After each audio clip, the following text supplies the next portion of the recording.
everybody. Hope you're having a great Monday. I just want to say. Now, I'm sorry that tonight Brockus couldn't be here. He's actually quit the show, so it's just going to be me and whoever else wants to hop in. It'll be a nice little change of pace, something experimental.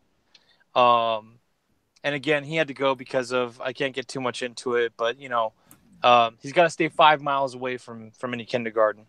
So well, what the fuck? we'll No, figure it out. what the fuck? Go. No, if you're gonna spread rumors about me, Jesus Christ, at least make something like kind of funny. Not okay. Hurtful. Okay. Are you Remember serious, the doctor said, asshole? The doctor, you're getting angry again, and that's exactly what the doctor was talking about. This is why I didn't know. Hey, it's cool, man. Where are you streaming from? Is it near anything with bright colors or crowns? Yes, I'm at home. I have crayons at home. Okay. We'll deal with this later after the show. It's going to be fine. Why do you have to paint me to be like some kind of sick pedophile, you fucking 8-year-old toucher? I didn't say that word. I did not say that. I didn't say You don't have to say that word. You insinuated the shit out of it. All right. We'll get you back on your beta blockers. Hey, everybody. Hope you're having a fantastic Monday. You're probably not. You're probably having a terrible Monday. Especially after that intro. Probably going through work, looking at your boss, thinking of all the different ways you can kill him. Brockus and I, we just want to pop up on your Monday night, make it a little easier. Maybe even put a smile on your face. Maybe some semblance of happiness, even if it's fake. Whatever your deal is, as long as you're not doing what Brockus is doing, we don't care. I hate you so much. I hate my co-host. So I am Zell Blastia. This is Love Your Monday. My other host is Brockus. Very pissed off orc right now. All right, hey. And welcome to Love Your Mondays. Now, Brockus, why do you have such an attitude tonight to our audience? They were expecting a really happy, bubbly guy. First of all, I am not that happy, nor am I that fucking bubbly, so you can suck my dick for that one if you were expecting that shit. All right, there's the anger. That's what we were talking about. Well, you also brought up in DMs some fucking very annoying goddamn news that we're going to be talking about, and I do not like it. That's right. I'm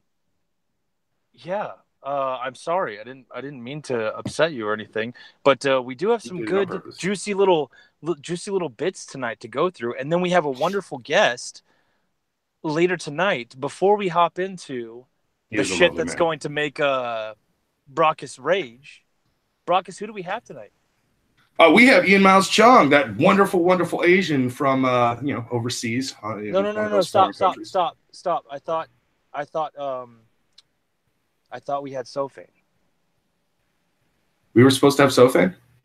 I thought we had Sophane tonight. We had the discussion before the show. You know my feeling on the people whose eyelids look like they're taped to the side of their ears. Sophane wears sunglasses all the time. You don't know if he's got that too? Okay, I've seen his real face, but we'll just deal with it, all right?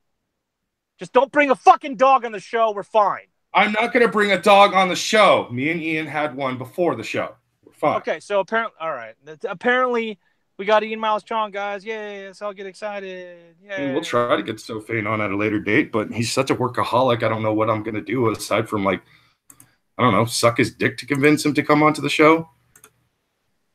I'm going to talk with him after the show. I'm very upset with him. Yeah. Why? Because what did he do this time?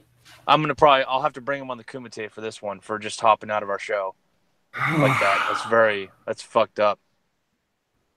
I mean, it is rude, but at the same time, did you try DMing him? We DM'd all the time. Yeah, I'm totally not making up any of this shit. Oh, okay. Yeah. So the guy that he barely remembers is totally talking with Sophane. What? I'm sticking to my story. You can stick to your story all you want. We all know the truth. All right. Sophane is still hurt about that time he took all his cocaine. Christ. Oh God.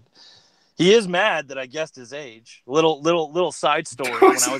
when I was at VidCon and Brockus and I got to meet Poisoning the Well, I was called a dick by Sophane because I guessed his age. And then You're not supposed to do that, and I apologize. Apparently, Sophane is a stay-at-home soccer mom. I didn't know you're not supposed to guess his age. He's a sensitive boy. Okay, he's very sensitive. He's a good boy, though. He's a good boy. He's a good boy. He's a great guy. You tried to embarrass me in front of him by saying like what age I thought he was, which only made me look really good in his eyes. Not embarrassed. Like, no, I was saying what you thought his age was, which was in the 30s, and then I was like, no way in hell, he's in the 40s. He's in the 40s, and then I was right. And yeah, you were right. It's a little fanboyism on your part, but it's okay. I do the same thing.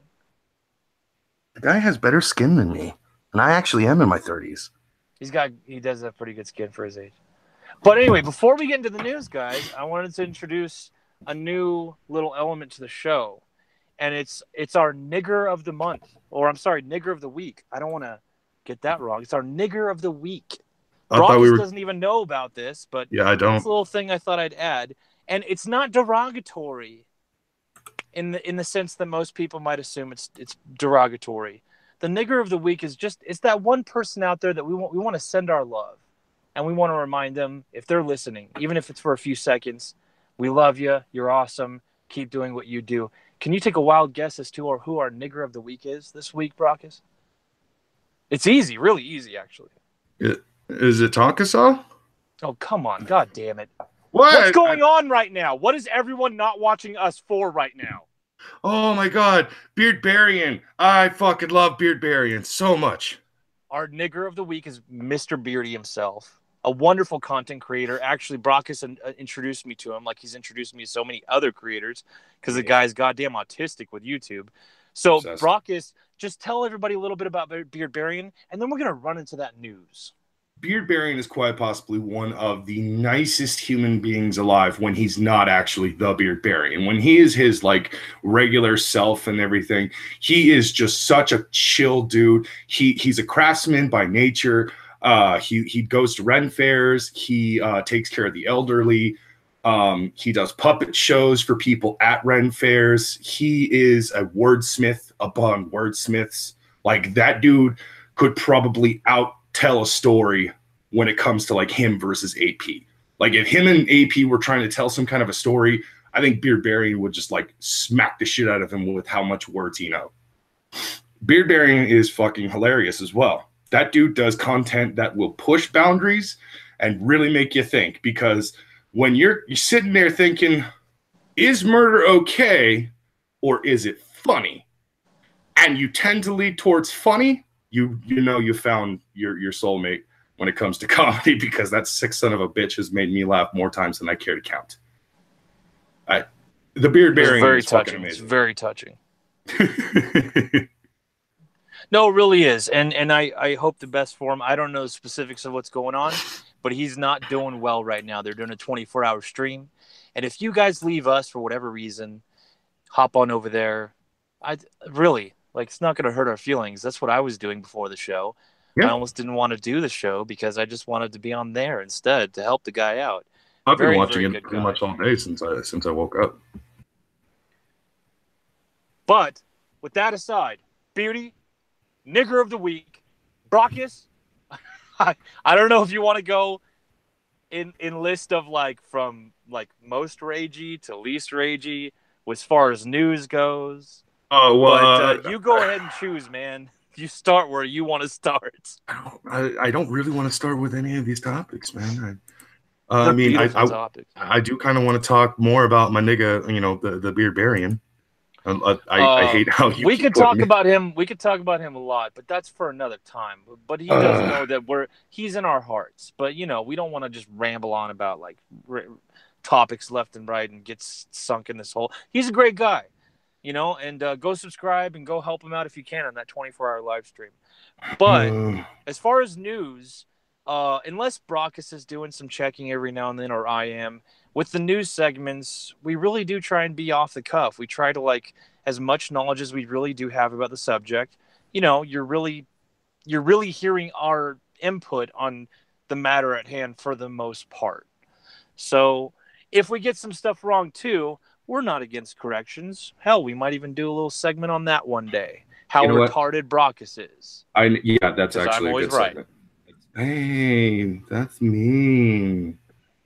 No, Go actually, go ahead. I think we'll do we'll do a progression. We'll go from like least rage inducing to most rage inducing. Okay, we got about, I'd say, 30 to 35 minutes in the clock for news and updates. So, Yeah. Brockus, go. What are So we gonna first rage about? first up, we're going to go ahead and talk about the censorship that both Twitter and YouTube has been basically portraying for the last 2 weeks very harshly. Now, are you talking about the this kind of okay? So it kind of started with, if I remember correctly, Andy Worski and channels that were sort of in line with his were uh what was it? They were being blocked on YouTube, having trouble uploading, or their channels were being fucked with, or something. Fuck, who was the big one? Steven Crowder was a pretty big one. Steven Crowder Is was this what you're definitely a talking big one. about? I Is am this what you're talking talking? about, Okay. yeah, it's the stuff that Steven Crowder recently talked about, where they did a video about a specific subject, a specific event that was happening, and yeah, the video was taken down immediately, and then their YouTube account and Twitter accounts were actually suspended, and then anyone who actually liked that video were also having their Twitter accounts suspended and forced to delete the like tweet. Forced to delete the like tweet. Yes, you know how if you have your That was a Twitter thing? account, yeah, if you have your Twitter account attached to your YouTube account, Yeah. anytime you like a video on YouTube, it will automatically be tweeted out on YouTube, basically saying, I liked a video and with the link. Right. Anyone who liked that Steven Crowder video was forced to delete the link. Uh, yeah. I saw though. So anyway, this crackdown happened, and it started with the people in the and some people, I would say, in the anti community, Mhm. mostly people in the anti community who uh you could easily accuse of being like being filled with an audience of alt writers, even though that's not very nuanced and not very it's not a very true statement. It's been said about these certain people, and we started noticing whether it was their YouTube accounts they were having trouble with, strikes, or just straight up their Twitter, them getting either shadow banned or banned, or yeah, having their accounts shut down. We started noticing this, and then Steven Crowder was like the big one. He did this video where they took there's this if you don't watch Steven Crowder, there's this gentleman on Steven Crowder's show called Sven Computer. It's this German co-host, and he wears like this ridiculous robot thing, and he always has to say beep beep boop boop. And they sent him in to the South by Southwest, right? Uh, like wasn't that it? The South by Southwest gender bending community I don't room remember meeting. exactly the location and shit. And anyway, undercover filming all that shit, and again, they were as creepy and ideologically like aggressive as you could imagine. It was caught on video. Sven Computer gets kicked out of the place. Steven Crowder uploads the video. It's a good laugh. Ha ha ha. Twitter done. And that's when a lot of bigger mainstream people, like the Lauren Southerns of the internet, the Baked Alaskas of the internet, started going, "Oh shit!" And even like didn't Baked Alaska created a whole new channel because his old one's like kind of going down, right? I He created the Baked Alaska experience, which I recently subscribed to. Uh, yeah, his old channel is like I think he's abandoning it because it's like one strike away from being done or something. I don't know. But anyway, yeah, I've noticed it. Do I think something targeted is happening? Yeah, yeah, that makes sense. I mean, sure, yeah. Uh, Twitter, left wing much? I don't know. What do you think, Brockus? Yes, actually, that's exactly where my thoughts are. When it comes to this particular subject, I've been saying it for a while, primarily offline, but I do have hints of it being said on things like my Twitter account, my Facebook account, or even my YouTube account. But pretty much, YouTube, Twitter, and most social media sites nowadays, they are very, very, very left leaning. And I'm being generous when I say just being left leaning, because if you actually pay attention to the political climate that has been going on for the last 5 years, it has gotten worse and worse and worse for anyone who speaks out against very specific people. Now, in the past, we have seen things where, like, say, the apocalypse hit everybody. Didn't matter who you were, it hit everybody. Cool. And then there was the whole YouTube censorship or Twitter censorship. And it seemed like it was only hitting primarily anyone who was right-leaning or a centrist who basically spoke out against the left The and stuff like that. apocalypse took away a lot of our money. It did. It took away a lot of the money, and it hit everybody. And I'm not going to deny that it hit everybody. No, I mean, like, literally our money. I mean, you and I, we were doing great, and then the apocalypse came along and took that all away. Was I really high on cocaine in those days? Because I was really high on cocaine for a lot of days. Can I just pretend, like, once that we, like, actually are a thing? Maybe. I don't know. Okay. But yeah, no, so pretty much, like, you know, the apocalypse happened, but then there was a lot of, like, talk about YouTube censorship and Twitter censorship, and for the most part, it was only happening to the right-leaning channels or the centrist channels, who would basically go against anything that was being said on the left, because it was a bunch of identity politics stupidity or feminist bullshit, whatever the case was. But then you would every once in a while hear, oh, Riley Dennis got hit with something like that. Oh yeah, Kevin Logan got hit with something like that. Chris Yosty got hit with something like that too. And so everybody was just like, maybe it isn't just us. No, if you pay attention to it, certain people are going to take a hit. Certain people on their side are going to take a hit. And the whole reason why is to give the illusion that it's going to affect everybody. But realistically, it's not going to affect everybody. It is a temporary solution. I think that's a little too conspiratorial. You can call it conspiratorial all you want. Like, but that's just... I think they genuinely, when they've gotten hit, they've genuinely gotten hit. But I just think that's the algorithm. You know, like, if their algorithm worked exactly the way they wanted it to, they wouldn't have gotten hit, is what I'm trying to say.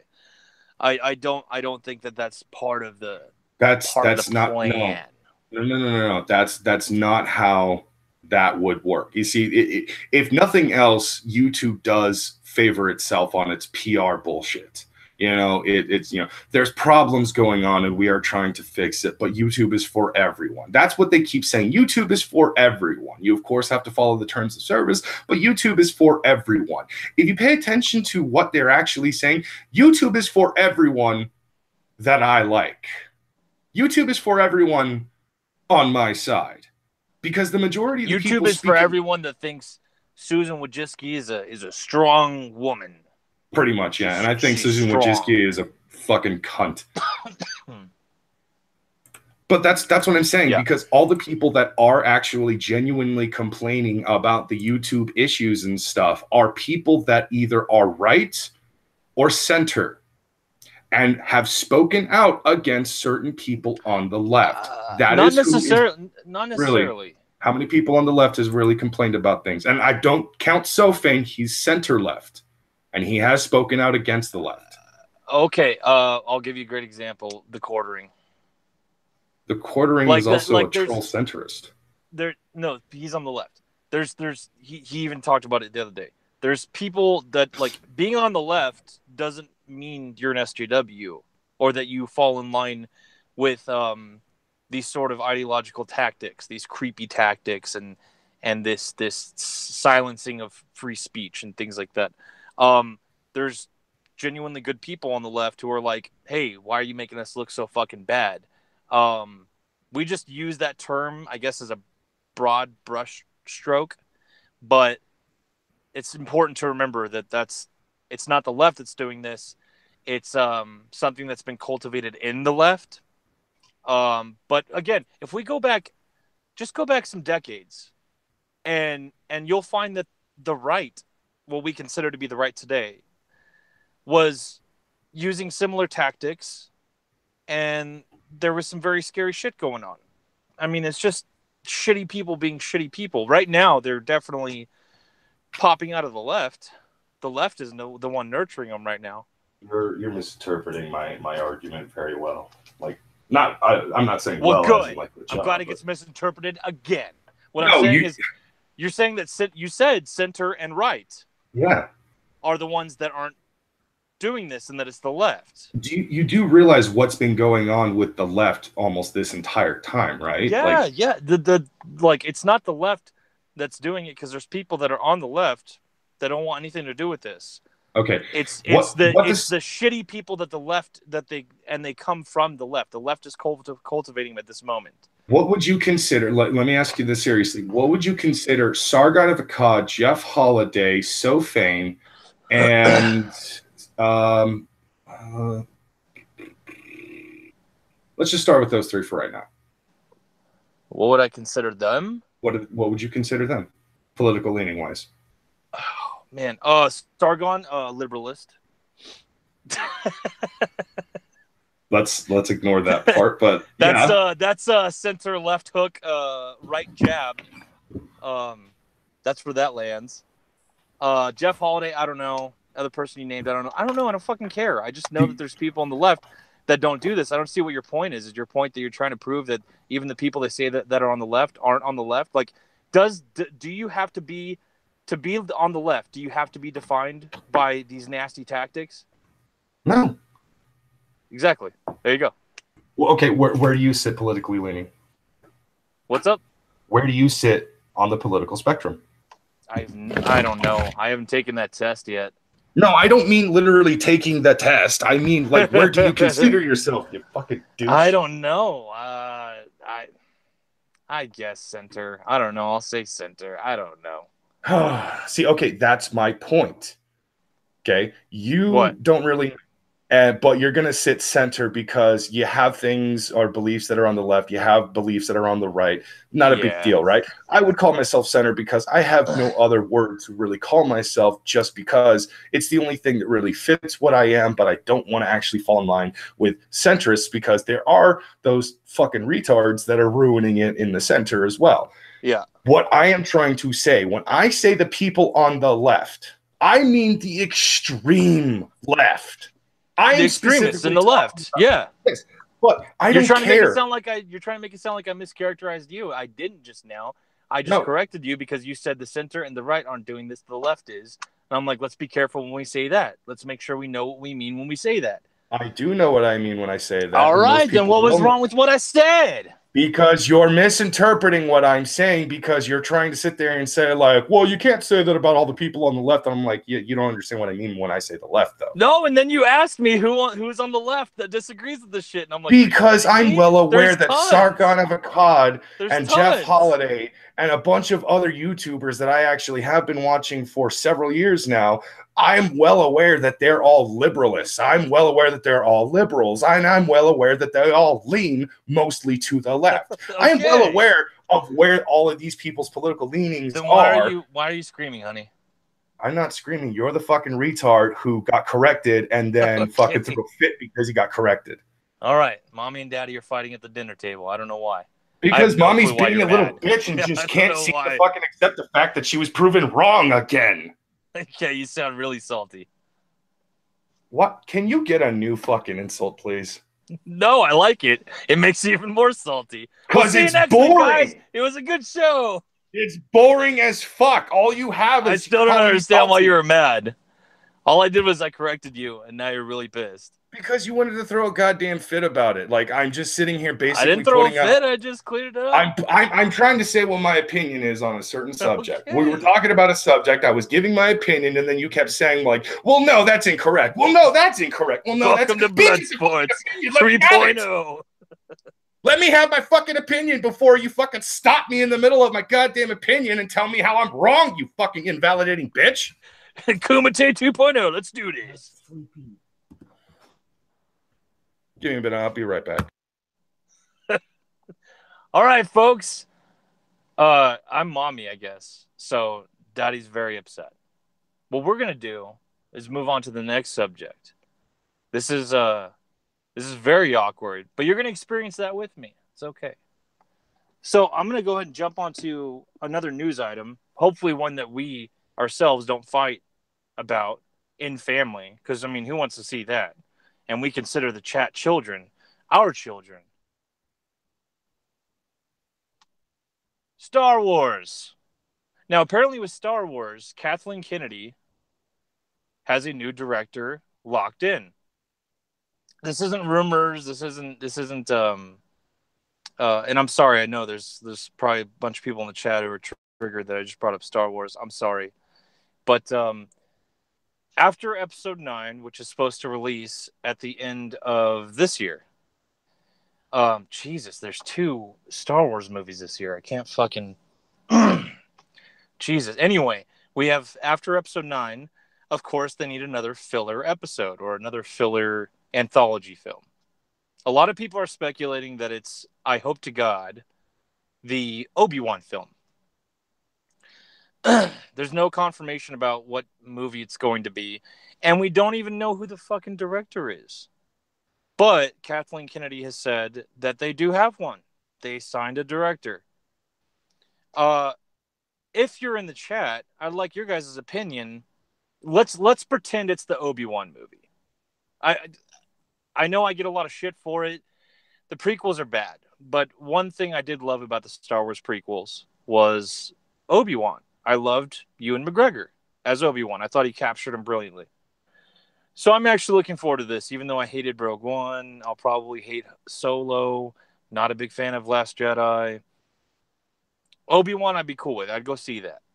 So in the chat, who do you guys think should direct, let's say, the Obi-Wan movie? Because that'd be interesting to know.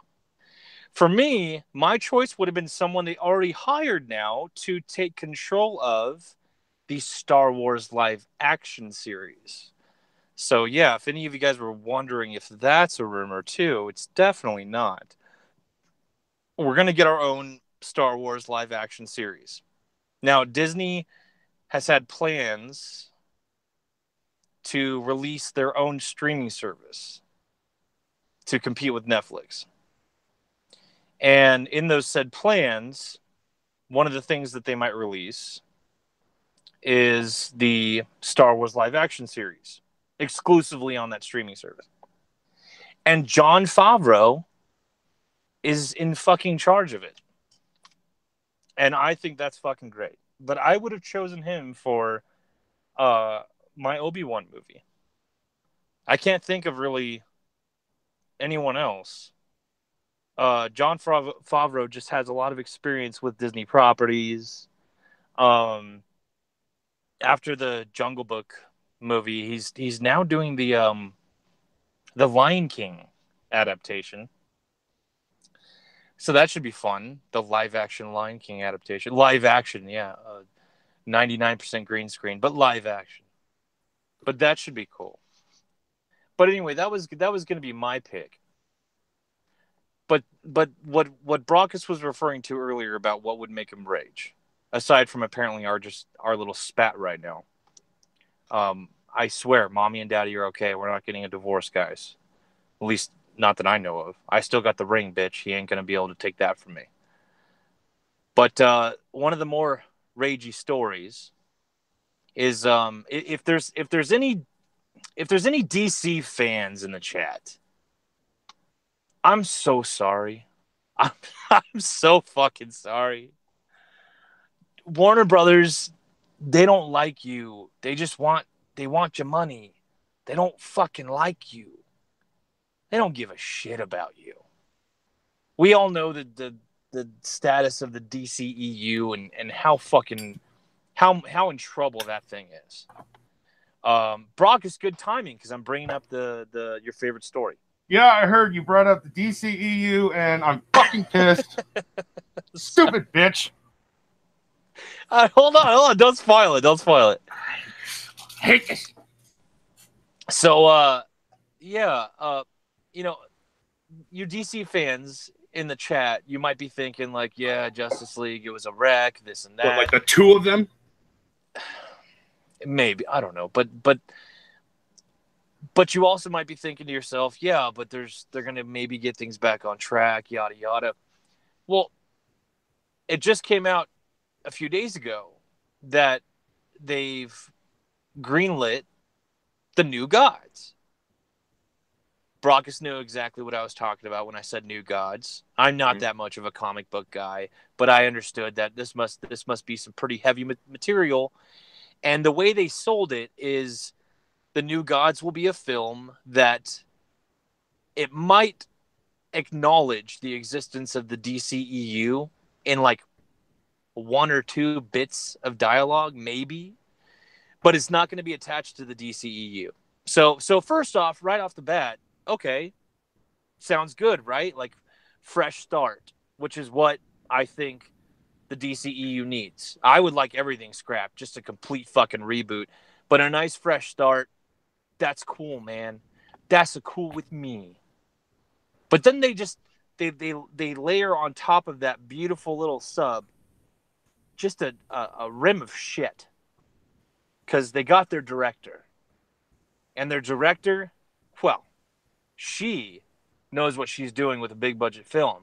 Because no, didn't you know that?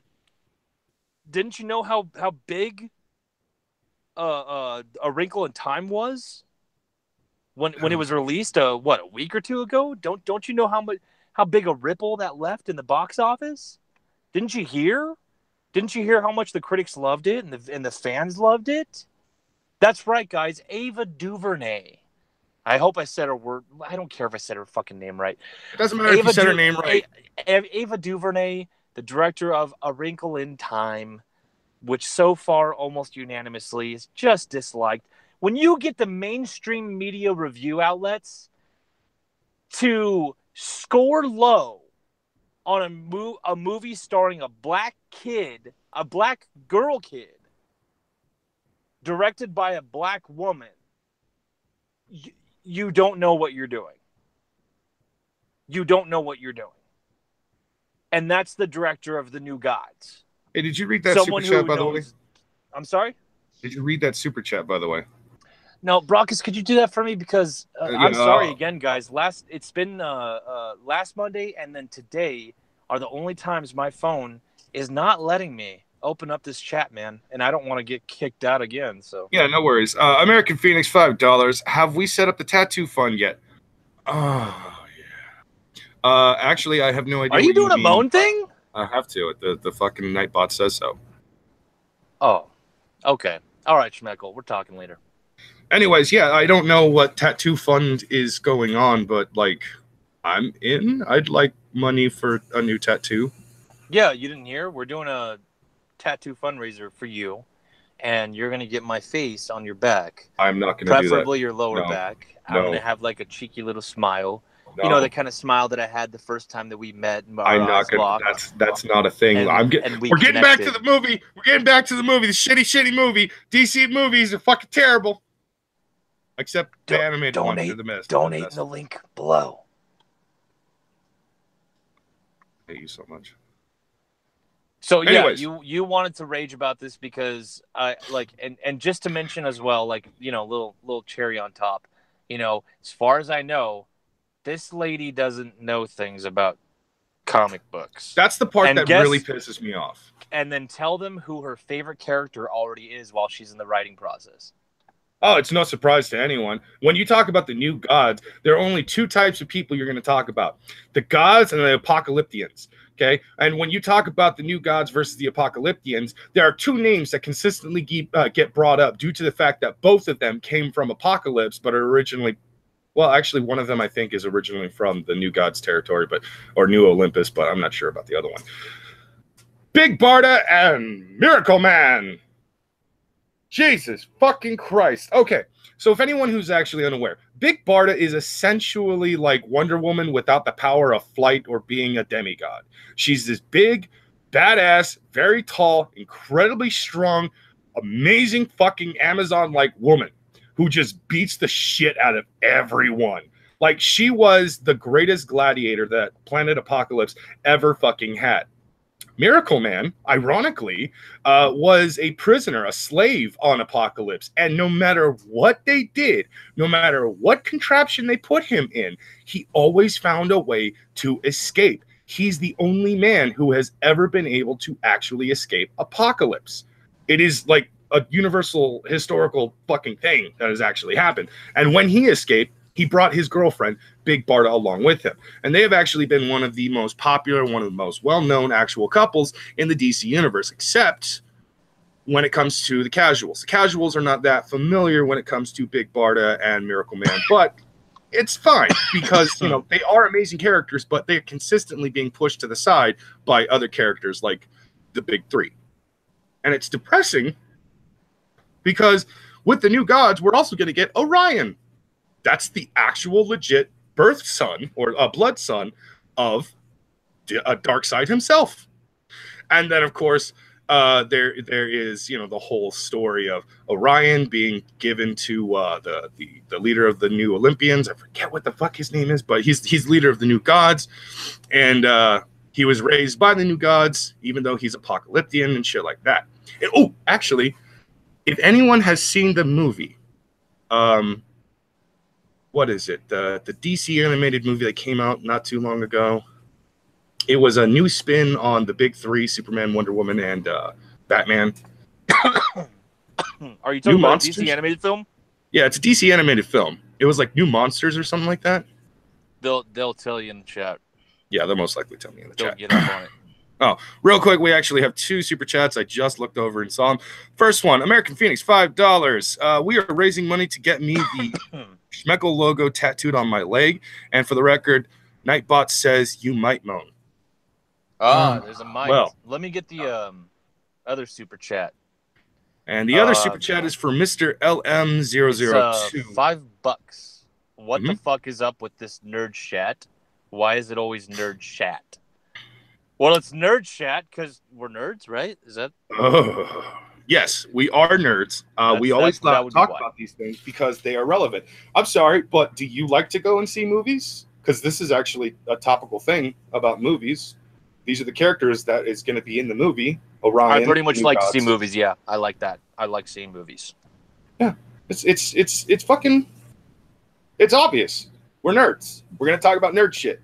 We're gonna talk about how much I'm fucking mad that a woman who just directed a big budget film that bombed hard, and it was supposed to be this huge fucking progressive wonderland. Oh, it's starring a fucking person of color, little girl. A female is the main character, and there's these female godlike beings in the story, and it's a fantastical thing, and she's mixed race, and it's so wonderful. You would think they did everything. You would think they did everything that left Hollywood would have wanted them to do. Even I believe it was even the biggest budgets that a black female director has ever been in control of for a movie, and still it came out. And even the critics were like, God, like you could even watch some online some YouTube reviews, and you can tell like the look in the face of like some of these reviewers. They're like, God damn it, this doesn't help our cause. Like, fuck. It's depressing because even though that movie bombed, the DCEU's head chief or director, whatever the fuck her name is, Kathleen Kennedy, I think. Yeah, she's basically pushing forward for a failed director to direct a new installment in the DCU movies. And it's just like, okay, this would be like if Frank Miller did nothing but produce shit in his entire career as an actual writer for Marvel Comics and DC Comics and stuff. Like, that's basically what that is. Frank Miller. Brock is... What? Trippy poop in the chat. Now I want Superman to be a black trans 8-year-old girl with the power of stretchy limbs. You way to go, Trippy poop. Thank you for that comment. I swear to God, Trippy poop. That is what I want as well. I want. Don't you want that, Brockus? I don't want that at all. You fuck up. Like a Superman to be like a little black trans. Maybe even make her a little tarded. You know, so you can sell the tickets to the tards as well. No. Like make her fly up and like catch a bus right before it falls on someone. And then they're like, sounds horrible. And then they're like, "Thanks, Superman." And then she's like, "You're welcome." And then flies off. No, American Phoenix, that's not gonna happen. Yeah, we could do a wall. We'll do a wall. No, we're in talks. We're in talks. We're not American Phoenix, we might do a wall. That's terrible. We probably do need some makeup sex, so we'll be all right. And shout out to Kadunt in the chat. Oh yeah, I appreciate that, Kadunt. You beautiful bitch, you. We do appreciate the super chats, but for tonight and tonight only, I actually don't want any super chats sent to the cunt stream. Even if they are sent to the cunt stream, Schmeckle most likely will collect it. But basically, there is a link that Kadunt has just sent, and there should be a link down below for the Beardbarian fundraiser Streamlabs, and I think it's also donate to the Streamlabs. Oh, that's for the cunt stream. I'm sorry to report, guys, that Brock has just got fired. So it's just me now. That's so fucking. I just love how you're on our show and you're like, don't give any money to Schmeckle. So anyway, give money to this guy. If you want to give money to Schmeckle, by all means, give money to Schmeckle. We do appreciate the money, but tonight is for the Beardbarian, and we would like money to go more towards him. Yeah, we love Beardy, and we want to see Beardy actually stay around. Like they've already met their goal on, I think, one thing, but that was a low number because people weren't sure if they were actually going to reach the goal. Yeah, but again, we've talked enough about the Beardy thing. We got it. Like, people, you guys know about the Beardy thing. Do you want to carry on about your rage on this subject, or do you have a short news segment for like 5 minutes, because our guest is going to be here soon? No, I can just I think we can just touch a little bit on this.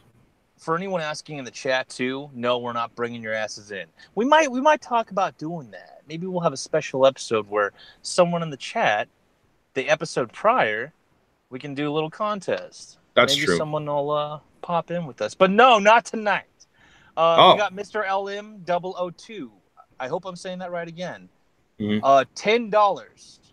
Thank you for that $10, Mr. LM002. Brockus, you're complaining about A Wrinkle in Time is like if you paid to fuck a lady of the night bareback you were pretty sure had AIDS and then get butt hurt after getting AIDS. I guess what he's trying to say is, of course, we should have all seen the shit show that is Wrinkle of Time coming. I don't think Brockus was saying that he didn't see it coming. He's just upset, but that's a good fucking point. I mean, no, Brockus, do you have anything to tell us about AIDS? Like, you got AIDS? I don't have AIDS. I kind of wish I did. We'll still love you if you have AIDS. No, I do wish I had AIDS because I don't like living anymore. Buddy, come on. But you can tell me if you got the gates. I mean, I'll still love you. I don't have the gates.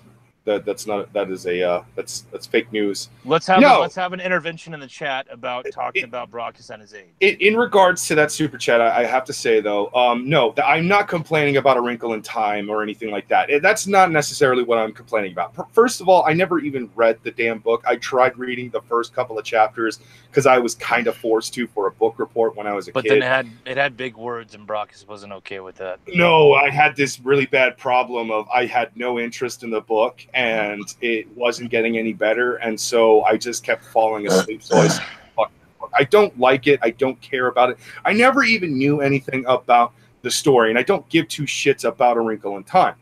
When the movie came out, can I ask you, Brockus, is the girl black in the book? Do you remember that? I don't remember. Okay, well then I'll ask the chat. In the chat, was the girl in the book A Wrinkle in Time black? Might know. I think she read the book. Just wondering. But basically, like, I never really cared for the book. I never really read the book, and I didn't care when the movie came out. I was like, oh, so they made a movie about it. Okay, cool. I hope it actually turns out good, because I actually have a few friends who are fans of the book. That's not what I'm complaining about. The movie did terrible. And though the movie did terrible, they decided to take the director who turned a terrible movie into a terrible movie and say, here, direct another big budget film for our fucking franchise that's already drowning. That's what I'm complaining about. She did a bad job, and she's still getting a fucking job for it. This is what I was trying to say. If Frank Miller was a terrible writer and consistently produced nothing but shit stories for Marvel and DC, would he have still been getting a fucking pay cut? Would he have still been getting hired over and over again to do this story or that story? No. But Frank Miller was an amazing writer. He gave us a grittier, darker Daredevil that people loved. In fact, Marvel was dark before DC ever went dark. And so we got a darker, How did I grittier know this was Daredevil. going to go to comic books? I'm just saying, I'm using it as an I example. knew it was going to be comic books. Everybody knows Frank Miller's the guy who wrote the fucking Dark Knight Returns story, okay? This is what I'm talking about. If Frank Miller was a shit writer and did not ever produce the Dark Knight Returns, would anyone give two shits about Frank Miller? No. They would have fucking fired his ass years ago and basically said, you're terrible at this. Fuck off. But that's not what we're getting. It's legit because it's a black female director that most likely Kathleen has decided, yeah, let's go ahead and push for. No, wait, I'm sorry. Kathleen Kennedy is the other cunt that's pissing me off on Star Wars. I don't know who the fuck is in charge of you. Well, that was just a Disney movie. That wasn't Kevin Feige or Kathleen Kennedy, those big studio houses or those universe houses. Either way, whoever's in charge of the DCEU basically said, yeah, let's go ahead and hire someone who did a terrible fucking job because she's going to do a great job this time, right, guys? No, you bitch. No. Yeah, Mr. LM002 in the chat couldn't agree more. They're all retards. Expecting them to suddenly get tons of brain cells is unrealistic. No offense to retards. Actual retards are leagues better than the fucks in Hollywood.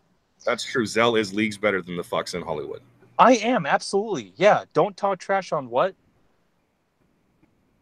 It was a comic rant, but it was more so I was using comic books as an example because the topic was comic book movie. I have a feeling, guys, that on this show, comic books for us is going to be like what Star Trek is to Red Letter Media.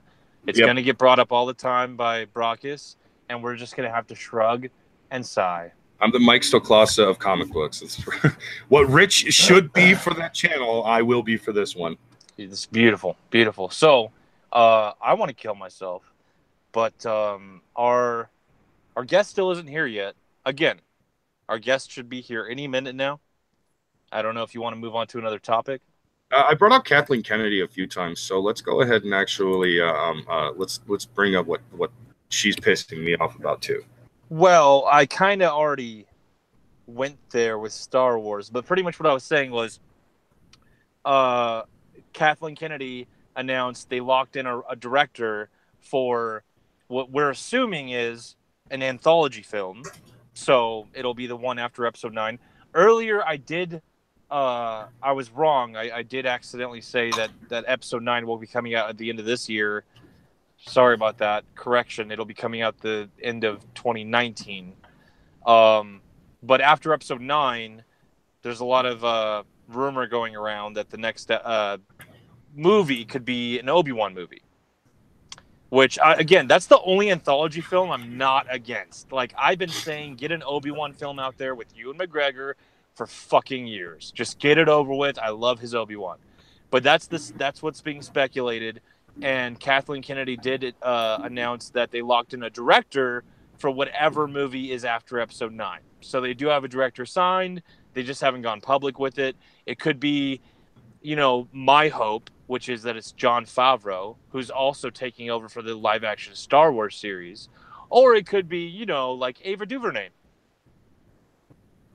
I don't think I'm familiar with DuVernay. We just talked about her. Wrinkle in Time. Oh, God damn it. It was a joke. Until it's real. Until it's really announced.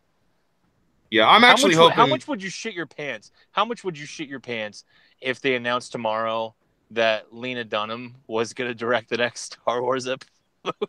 Oh, I would go out to Hollywood and I would just, I don't know, strap a bomb to my chest, run into the place that certain people are in and just fucking let her rip. Oh, come on. You don't want to see her strong female perspective on your... Well, come on. Why not? It's bullshit. But it's female. I don't give a fuck. See, that's the problem I'm consistently having with Hollywood, with a lot of people nowadays when it comes to media. They're consistently trying to push these people that they believe are amazing storytellers and these amazing writers and artists and visual fucking people and shit like that. And like consistently, one project after another has been nothing but shit. It's shit, it's shit, it's shit. And they keep hiring these people because they're all buddies. And it's pissing me off because it's like, dude, we are sick and tired of you fucking doing this. Stop pushing it. Stop fucking using their literal fucking physical attributes as a goddamn resume. Oh, because it's a black person, suddenly they have to be in charge. Shut the fuck up. Would Jon Favreau had done a great job directing the Black Panther movie? Absolutely. Because Jon Favreau did an amazing job with Iron Man. He's actually a comic book geek. He does a fucking great job as a director in general. I've actually seen movies that weren't comic book related that he directed, and they were fucking great movies. Were they the best I've ever seen? No. Oh, what was that? What was his directorial debut? Swingers? Yeah, it was Swingers. That one he did. If you guys haven't seen Swingers, man, go out and watch it. That's such a great flick. You're so money, baby. Yeah, that's such a great fucking movie. And then it was before what's his face got fucking typecasted as the me of Hollywood. Vince Vaughn. Yeah, Vince Vaughn. It was before Vince Vaughn got typecasted as the fucking angry funny guy. Yeah. Also, funny note, Vince Vaughn is a pretty damn conservative dude, which is why he's been experimenting in Hollywood lately with like different, more drama-based independent films. If you've noticed, I actually want to check out his latest one, something in Cell Block. I don't know. It's like Cell Block something, Brawl and Cell Block something. But yeah, he's been toying around with dramatic roles now because Hollywood's not too nice to Vince Vaughn. They kind of hate that he brings in the money. I mean, he's been able to work as long as he has because he does movies that they're usually rom-coms or just comedies in general, and they're pretty low budget, and they usually make back their money. But if Hollywood had its way, Vince Vaughn wouldn't be there, which is really, really fucked up. Yeah, unfortunately. But Jon Favreau, I don't care about his politics. I love the guy, very creative guy. If you haven't seen, there's a movie called Chef that Jon Favreau recently directed, and it's just a wonderful, beautiful little tale about this chef and about the passion for cooking, and this is great. It's great shit. But anyway, that's who I'd want. But it looks like for me, my interest. I hope they don't fuck this up. They better not fuck it up. Looks like my interest is going to lie in the Star Wars live-action series coming up because Jon Favreau's heading that. And it looks good for that so far. And okay, if Jon Favreau's going to head something like that, then I'm actually like interested again. But, dude, I've been getting beat down by Star Wars so bad lately, and it hurts. I feel so massively betrayed because if anyone ever knew me in real life, you'd know that there were two things above everything else that I'm a massive fan of. One is comic penis. books and Star Wars. You didn't say penis. Shut the fuck up. Why you got to turn everything gay? Not everything has to be about penis. Not everything has to be gay. It's all penis. You need to stop, okay? Pee-pee. But to me, Star Wars is life. And for me to be betrayed like I have been, one movie after another, it feels like the people in Hollywood who are actually in charge, the people who Disney has decided, like, yeah, they know what they're doing, even though they've probably never fucking seen a Star Wars movie or read a Star Wars book or even read a Star Wars comic book, whatever the case was. They don't know anything about Star Wars, and they're just basically going with like, oh, yeah, I like this person because they did this movie, and I really like that movie despite how much of a shit show it was. Let's go ahead and do that. And that's all it is. It's just favoritism after favoritism after favoritism. And it's pissing me the fuck off because it's just like, can you please just go back to formula? Can you please just give me, as a fan, the thing that I fucking want? A good Star Wars movie. That's all I want. A good Star Wars movie that continues the franchise. It doesn't ruin the franchise like episodes 1, 2, and 3 did. But to their credit, for fuck's sake, they were Star Wars movies. I don't know what the fuck these last two movies were, but they weren't Star Wars. One of them that's where I'll disagree. You know my disagreement on that, and I feel like Rogue One does feel Star Wars to me. It does feel Star Wars. It disappointed me because there's no characters to attach to, and the story's terrible. But Last Jedi, I will agree with you. That movie just doesn't feel Star Wars, man. It's not Star Wars at all. That was a fucking teen fan fiction of Star Wars. I'm gonna ship Kylo Ren and Rey, and they're gonna like you're gonna see Kylo's abs at one point, and he's so sexy, and like Snoke doesn't matter, so he'd go away. Fucking faggot Ryan Johnson making my fucking goddamn nigger movies. God fucking damn it. No, dude, that's the depressing part. Is the more I looked into it, the more I got pissed off, because if you actually look at a lot of the elements that made Star Wars Episode 8 made us pissed off the entire time, those were actually from legit teen fanfics on Tumblr. Did you break? Are you there?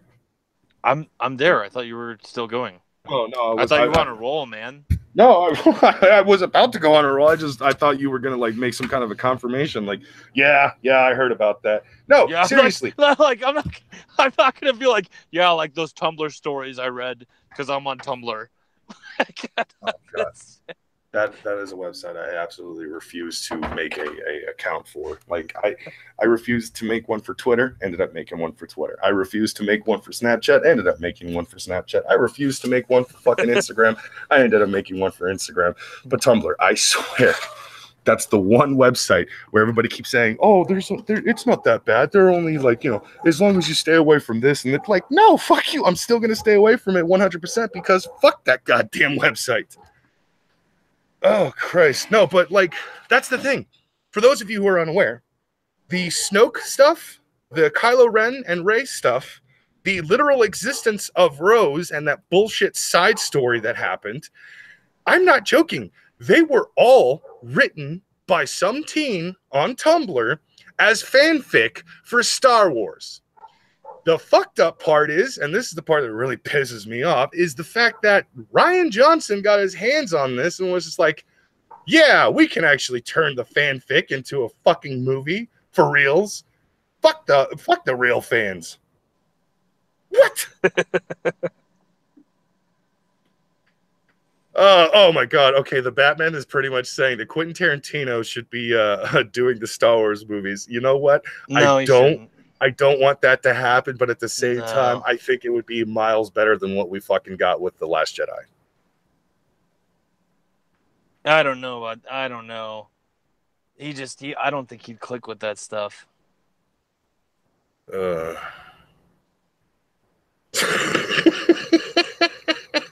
So, Schmeckel is semi-present and has decided to start burning you in the chat. He says that you're no bullshit. No, I saw that. I am though. Like that's not a joke. Like Schmeckel's just pointing that out. So it looks like Ian. There's no Zell. It's just no bullshit and Brockus. We're doing our show. There is no Zell. Are you okay? Only Zool. You all right, buddy? Yeah. What the fuck? Okay, just making sure you're still there. Yeah. Ian messaged me, and the poor guy was running a little late. He should be on, but again, let's just move on to the next news item, just in case. You really want? Because looking pretty bad. You really want to? Nope. Hold the phone. Of course. As soon as I fucking say that, I got confirmation he's hopping in. So okay. That's going to be happening. Let's look in the chat real quick. Brockus and Brooks. Yeah. I like that. Okay. Yeah. Brooks Heatherly. Yo, sorry for the hold up. Secret. No worries. No worries. I can't stay for long, unfortunately, because I have stuff to do. But well, how long you got, bud? 15 minutes, maybe. That's we rough. can always reschedule. I'm free for the rest of the week. So you fucking asshole. I know. Son of a bitch. We can also do tomorrow as well. If you're up for that. Well, then why'd you pop in? I guess as long as we got here, I don't know. Okay, then you got 15 minutes, Ian. Then just go ahead and speak from your heart. What's bothering you this week? Just go, and we'll talk as little as possible. Excuse me. God damn it. Okay, so at this very moment, the thing that's bothering me is, and this ties into the whole YouTube thing as well. It's the fact that a lot of mainstream outlets, so the magazines like The Guardian, GQ, Daily Beast, etc., they're going after YouTube. know, they're going after YouTubers, and they're going after prominent speakers like C.H. Summers, people like Jordan Peterson, anyone who's a free speech activist, essentially. You know, whether you're tangentially associated to it or if you're part of the internet blood sports. You know, the way I see it is the internet blood sports is basically connected to the free speech movement, right? And yeah, you have a lot of bullshit going on, but you know, it does contain a lot of the stuff that you would want to defend, because it is very vulgar, crazy shit, and that's usually the stuff that needs to be defended the most when it comes to free speech to maintain it. Exactly. So, you know, everybody has a different way of pushing their ideas forward. For instance, C.H. Summers goes to college, talks about, you know, campus laws and Title IX, things like that. That's what engages them. On the internet, you know, we'll have the same conversations, but we'll do it in a more vulgar way, right? It's a more laid-back sort of manner. It's less academic. And so all of that, you know, all these people, you know, whether you have Andy Warski or whether you have Jordan Peterson, they're all being attacked for the same reason, in that they are promoting free speech, and free speech is now, you know, they want to make it a crime. They want to say it's hate speech. You want to have opinions that we don't agree with, opinions that are not liberal opinions, then, you know, it's hate speech. And today there are two pieces up. One is on GQ. That's a Gentleman's Quarterly. I don't think anyone even reads that magazine anymore, but hey, it's a big deal, right? Yeah. And the other one's on The Guardian. And the GQ article, you know, it begins with a quote from Bill Burr in 2015 when he was invited to. Yep. Great guy, a smart, really smart man, really smart comedian. Yeah, I love his podcast. He's a really cool guy. Yeah. So a few years ago in 2015, he was invited onto Bill Maher's show, and Bill Maher was talking about political correctness on campus and how, you know, it's kind of eroding comedy, how it's a, you know, it's a threat to comedy, it's a danger. And Bill Burr disagreed with him. Right? Bill Burr at the time, he wasn't woke to this. You know, he wasn't red-pilled at the time. He was like, "Oh no, you're blowing this out of proportion, Bill. You know, this is it's not happening. Colleges are fun places. You know, people are just having fun. That's what college is about." So he was, you know, probably thinking about, you know, the colleges that he had gone to in the early 2010s, in maybe the early 2000s even, where, you know, you go there and people are just having fun. They're getting drunk. You know, they're having kick parties and stuff like that. That's not how college is anymore. College nowadays is all about activism. Many colleges. I'm not saying all of them are. Some of them are still party colleges, sure. But many of them are super serial, right? And I love that everybody's saying serial now. Yep. And so, man, he says this, and the article, you know, the GQ article, says, oh, yeah, you know, he had shut down the narrative. He had ruptured the narrative. I forget the exact quote, but basically he had throttled the narrative. And, you know, Bill Maher is a liar, essentially. He is a grifter, right? A free speech grifter, and that's the whole basis of the article. That all these people like Jordan Peterson, C.H. Summers, Milo Yiannopoulos, Ben Shapiro, they're all free speech grifters.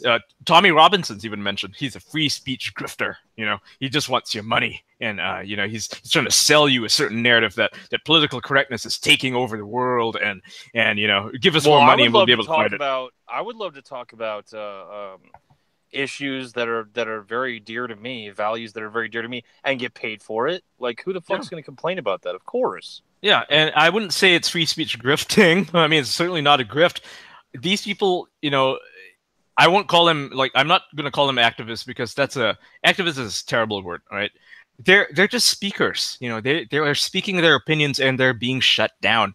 And their opinions are not just their opinions alone. They're speaking for everybody else. That's why people go to Milo's speeches. That's why people, you know, thousands of people gather to listen to Tommy Robinson, because they are speaking to the discontent of the public. People are mad that they are unable to say these things. They're unable to talk about the immigration problem. They're unable to talk about any of these issues. And it's funny enough, you know, when a leftist does it, when a leftist goes on TV and starts complaining about guns and says we need to abolish the Second Amendment, oh, everybody's okay with that. That's down. That's not grifting at all, man. Like, you know, it doesn't matter if this guy's been paid thousands of dollars to say what he's saying. Oh, no, that's not grifting. He's just speaking to the discontent of liberals, right?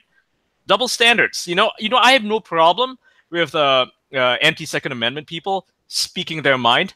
But don't tell me that when we talk about First Amendment, when we talk about free speech, or when we try to defend guns, don't tell me that, you know, we're all trying to grift money from you. We're just speaking our minds. Don't tell us that that we suddenly when we do when we speak about what we want to speak about, that suddenly there's a different motivation at hand. There's a different agenda, and it's not it can't possibly be a motivate, like one of the motivating factors can't possibly be that we really do think that this stuff is valuable and needs to be maintained. Yes. Yes. It's like that's insane. It is insane, and it's a weird double standard. So this article, right, it goes on about Jordan Peterson, it goes on about C.H. Summers, and the way that it is written makes me want to strangle a puppy, right? It's so disingenuous. Oh my God. Like I picked it apart in somebody's DMs, right? I picked it apart. It's just so annoying to read. It's so disingenuous. It uses all these semantic tricks to basically paint people in the worst light possible. And I'll just try to read a few quotes here that I was writing in the DMs. Let's see here. Where the fuck is it? Okay. Punctured the narrative. Nothing to see here. Move along, right? The PC culture isn't taking over. Just ignore that, that people are shut down and unable to speak in colleges even after they're invited. They're deplatformed, Just ignore all of that. And one of the things that the article goes after is Barry Weiss. Barry Weiss is a New York Times... is this still the GQ article? Still a GQ article, yeah. It goes. Okay. It attacks everybody. Jordan Peterson, and I just wanted to make sure that everyone was clear that what you are talking about is, when do you feel this phenomenon really started to occur, as far as to a poisonous degree when it comes to these mainstream articles or publishing outlets starting to try and expose and twist narratives on certain big YouTubers? When do you think this really hit a poisonous degree? I would say it hit a poisonous degree after Jordan Peterson's interview with Kathy Newman went live, and it went in a way that the leftists did not expect it to go.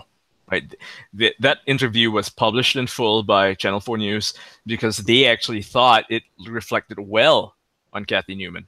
Right, they didn't realize, this was a terrible fucking interview.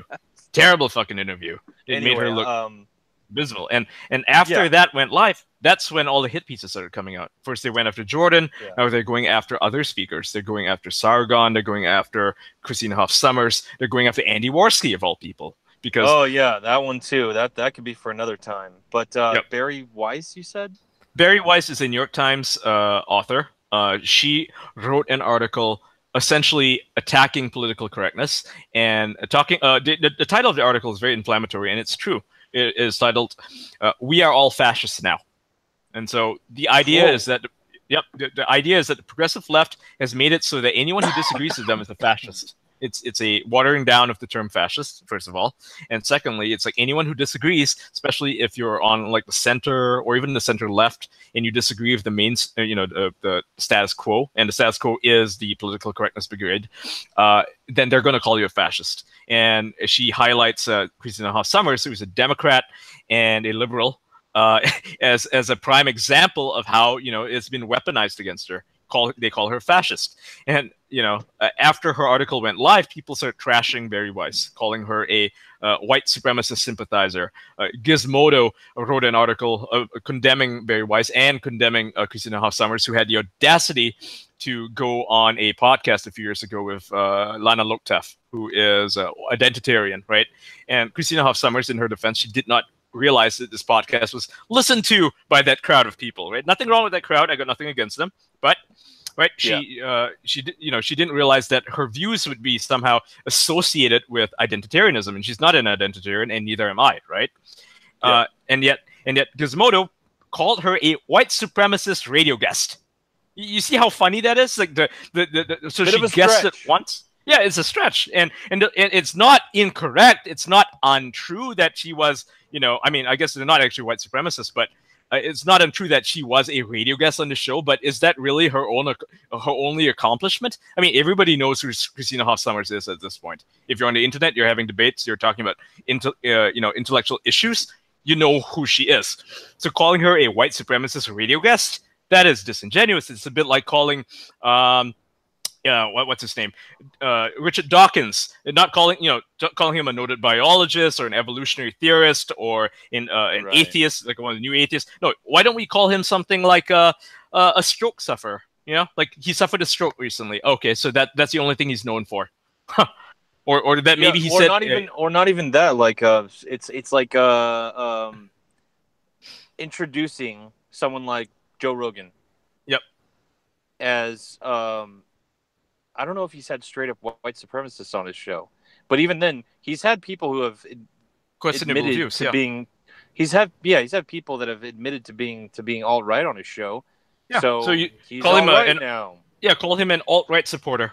Call him an alt-right platformer. Something like that. Call him like say Joe Rogan doesn't believe we ever landed on the moon and believes like any conspiracy that Eddie Bravo has ever surfaced on Joe Rogan's show, Joe Rogan believes it because of this logic.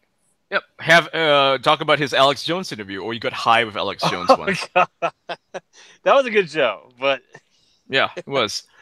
Yeah, it's like, dude, like I want someone to be able to bring on anybody. Yep. So the article goes on about Barry Weiss, and here's a quote from the article.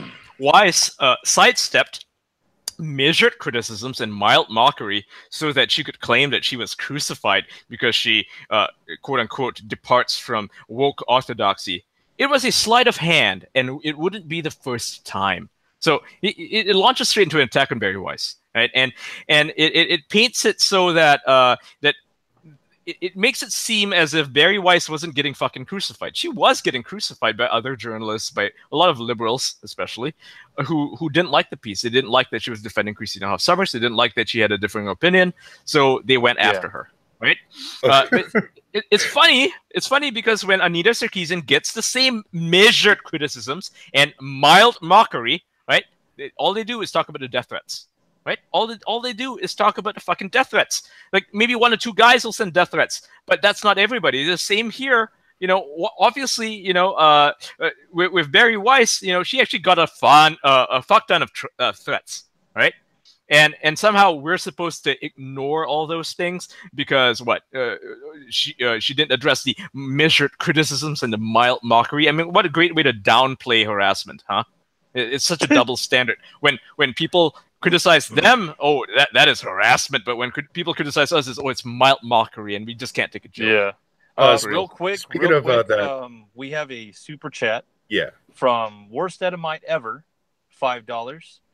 Tubby Asian with a teeny weenie is the bottom for a Canadian of all people. He wants all of Peterson's seed in his flabby tummy. Thank you, Worst Edomite Ever. Very sweet. We have another Worst Edomite Ever, another $5. $5. Make your bed, a lesson for beta males that weren't raised around actual men. You are so sweet, Worst Edomite Ever. You pays it, we'll says it. So that's amazing. This is fucked up. The funny thing is, this article, at first it talks about the how she sidestepped measured criticisms and mild mockery, and later on, if you like scroll down, it talks about how some people receive death threats, and guess who they're talking about? Oh, it's got to be the fucking leftists, right? They receive death threats, we don't. Yeah, they're victims. They're victims. Didn't you know that? They're also victims. Yeah, they're also victims. Oh my god! You didn't hear they always get the death threats. Death threats. Yep. And it does, as one point, and this is a funny point, it's a tangent, but it goes, as Adam Server and in The Atlantic and Jamel Bowie in Slate have pointed out exhaustively, right? And I'm not going to read the rest of the sentence. The reason I'm bringing that up is because this writer for GQ is kind of a no-name writer. No one's ever heard of her, right? Kind of a nobody, and now she's inserting herself into the scene. And what better way to do that than to suck up to two social justice warriors who are very well known? Well, isn't that another common thing we keep finding with a lot of these like a lot the hit piece mentality itself. It seems to like always come from people where if you look at them just strictly on paper, you go, "Oh yeah, your career is almost done. I know exactly why you just did what you did." Because now you're being talked about. We just got another super chat, and it's a personal favorite of mine. The Batman with €2. Schmeckel has a speech impediment. It's funny to make fun of people's deformities. But yeah, like I hope you got my point. Like, Yeah, I we're got your starting to point. notice that. And on top of that, it's a circle jerk, right? One of them says something, the other guy regurgitates it, then another guy regurgitates both of them, and then the first guy regurgitates the second two, which is basically regurgitating himself. That's what they Yeah. do all the fucking time. Oh, all the dude, fucking time. do you know how much? What was it? Jared Holt. Oh, The I'm one who sorry. wrote There the were thing? £2, not euros. Whatever. It's fucking Europe money. So what's this about Jared Holt? Jared Holt, isn't he the one that wrote the piece on Andy? Yes. Oh, that dickless like, faggot. do you? Yeah, like, can't you just imagine how much he was getting off on himself while writing that damn thing? Because he's like, he saw all the virtue points he was going to be able to cash in. Yep. And it had nothing to do with, am I telling the truth? It had No, nothing they don't to do care with about that. the truth. Yeah. Don't care about the truth. Here's another rich part of the article. At Trump's inauguration last year, an anti-capitalist and anti-fascist march called J20 resulted in mass arrests, including of journalists, medics, and legal observers. Oh, give me a fucking break. J20 was an Antifa thing. Calling them anti-fascists is such, you know... It's funny how they use the term anti-capitalist like that's a good thing somehow. Huh? Like, they're fucking communists. For fuck's sakes. It's like, this is like obviously pandering to her audience.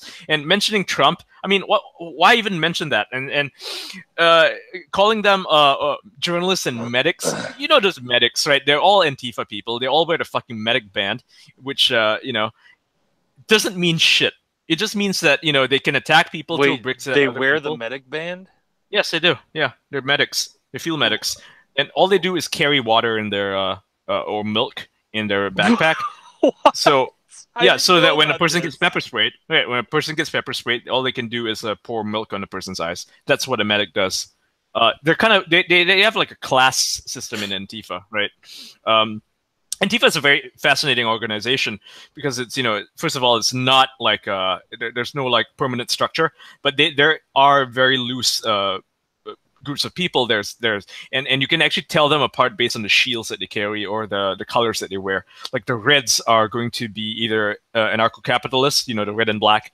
The pure Reds with like the pure red masks, sometimes with a hammer and sickle. Those are the communists. The ones with like the you know, the rainbow-colored flag, they're the LGBT, and then there's like the trans pride people. They're the feminists are the pink, you know, the intersectional feminists are the pink. There's all these different groups, and within each of the groups, there have roles. You know, they're like a fucking like Team Fortress or something, right? Dude, where you have the medic, you have like, the engineer, and so on.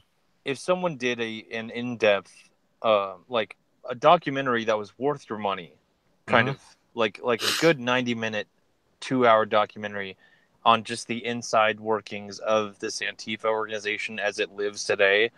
Yep. Like, I would be so in, dude. I'd go see that in theaters. Like, that shit's so interesting to me. Like, it's creepy. It's creepy as fuck. But they're terrorists. They're terrorists. Yeah.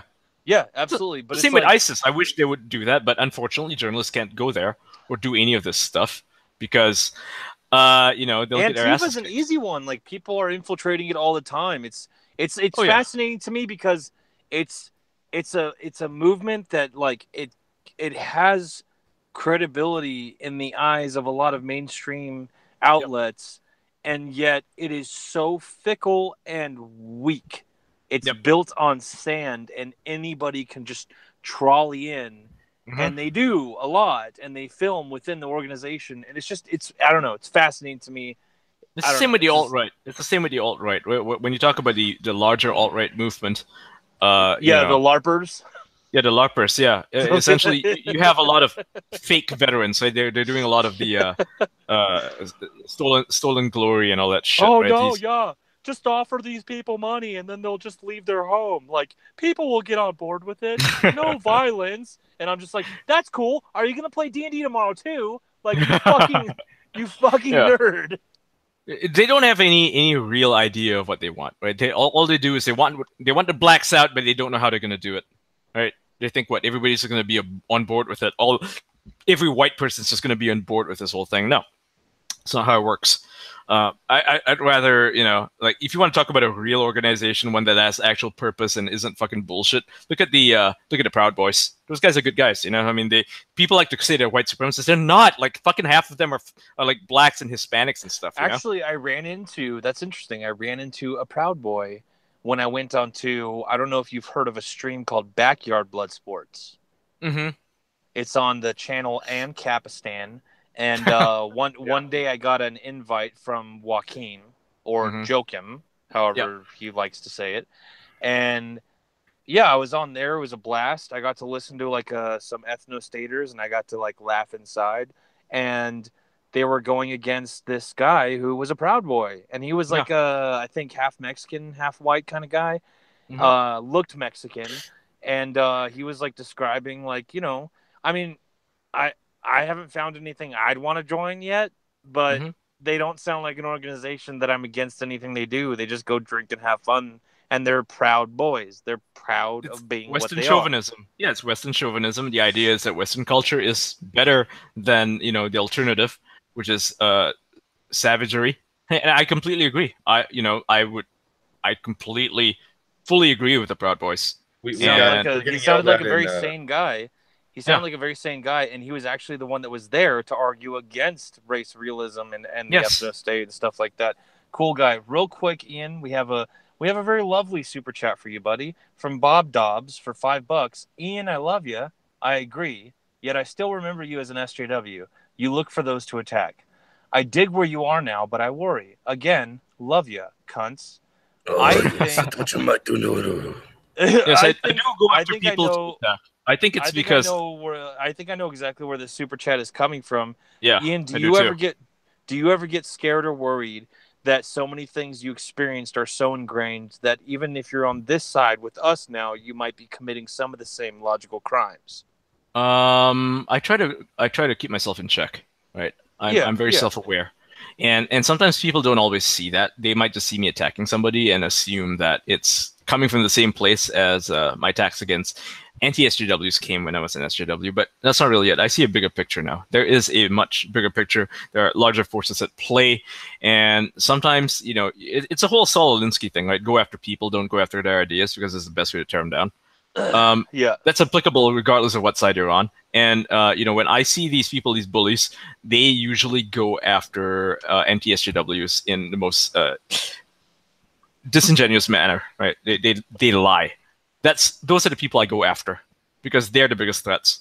And the best way to go after them is to basically call out what they're doing, point out to everybody, and say, "Hey, look at this person. This is the emperor, and he's not wearing any clothes. You can't take this guy seriously." You basically dismantle them, their ideas by dismantling them. What I'm saying, I guess, is because the super chat does bring up a good point, and everyone has to check themselves, and that's totally fine. Yep. What we criticize a lot about the SJW crowd is that that idea of just constant targeting and attacking, a very intense form of harassing, I guess you could say, or dismantling somebody's reputation, doing whatever it takes. Do you find yourself accidentally doing that sometimes? Do you find that you just need to chill sometimes, and maybe like this isn't a place to like, maybe do you find yourself feeling like, and this is a very SJW thing, do you find yourself sometimes still feeling like I'm on a battlefield, and then you have to go, wait a minute, no, I'm not?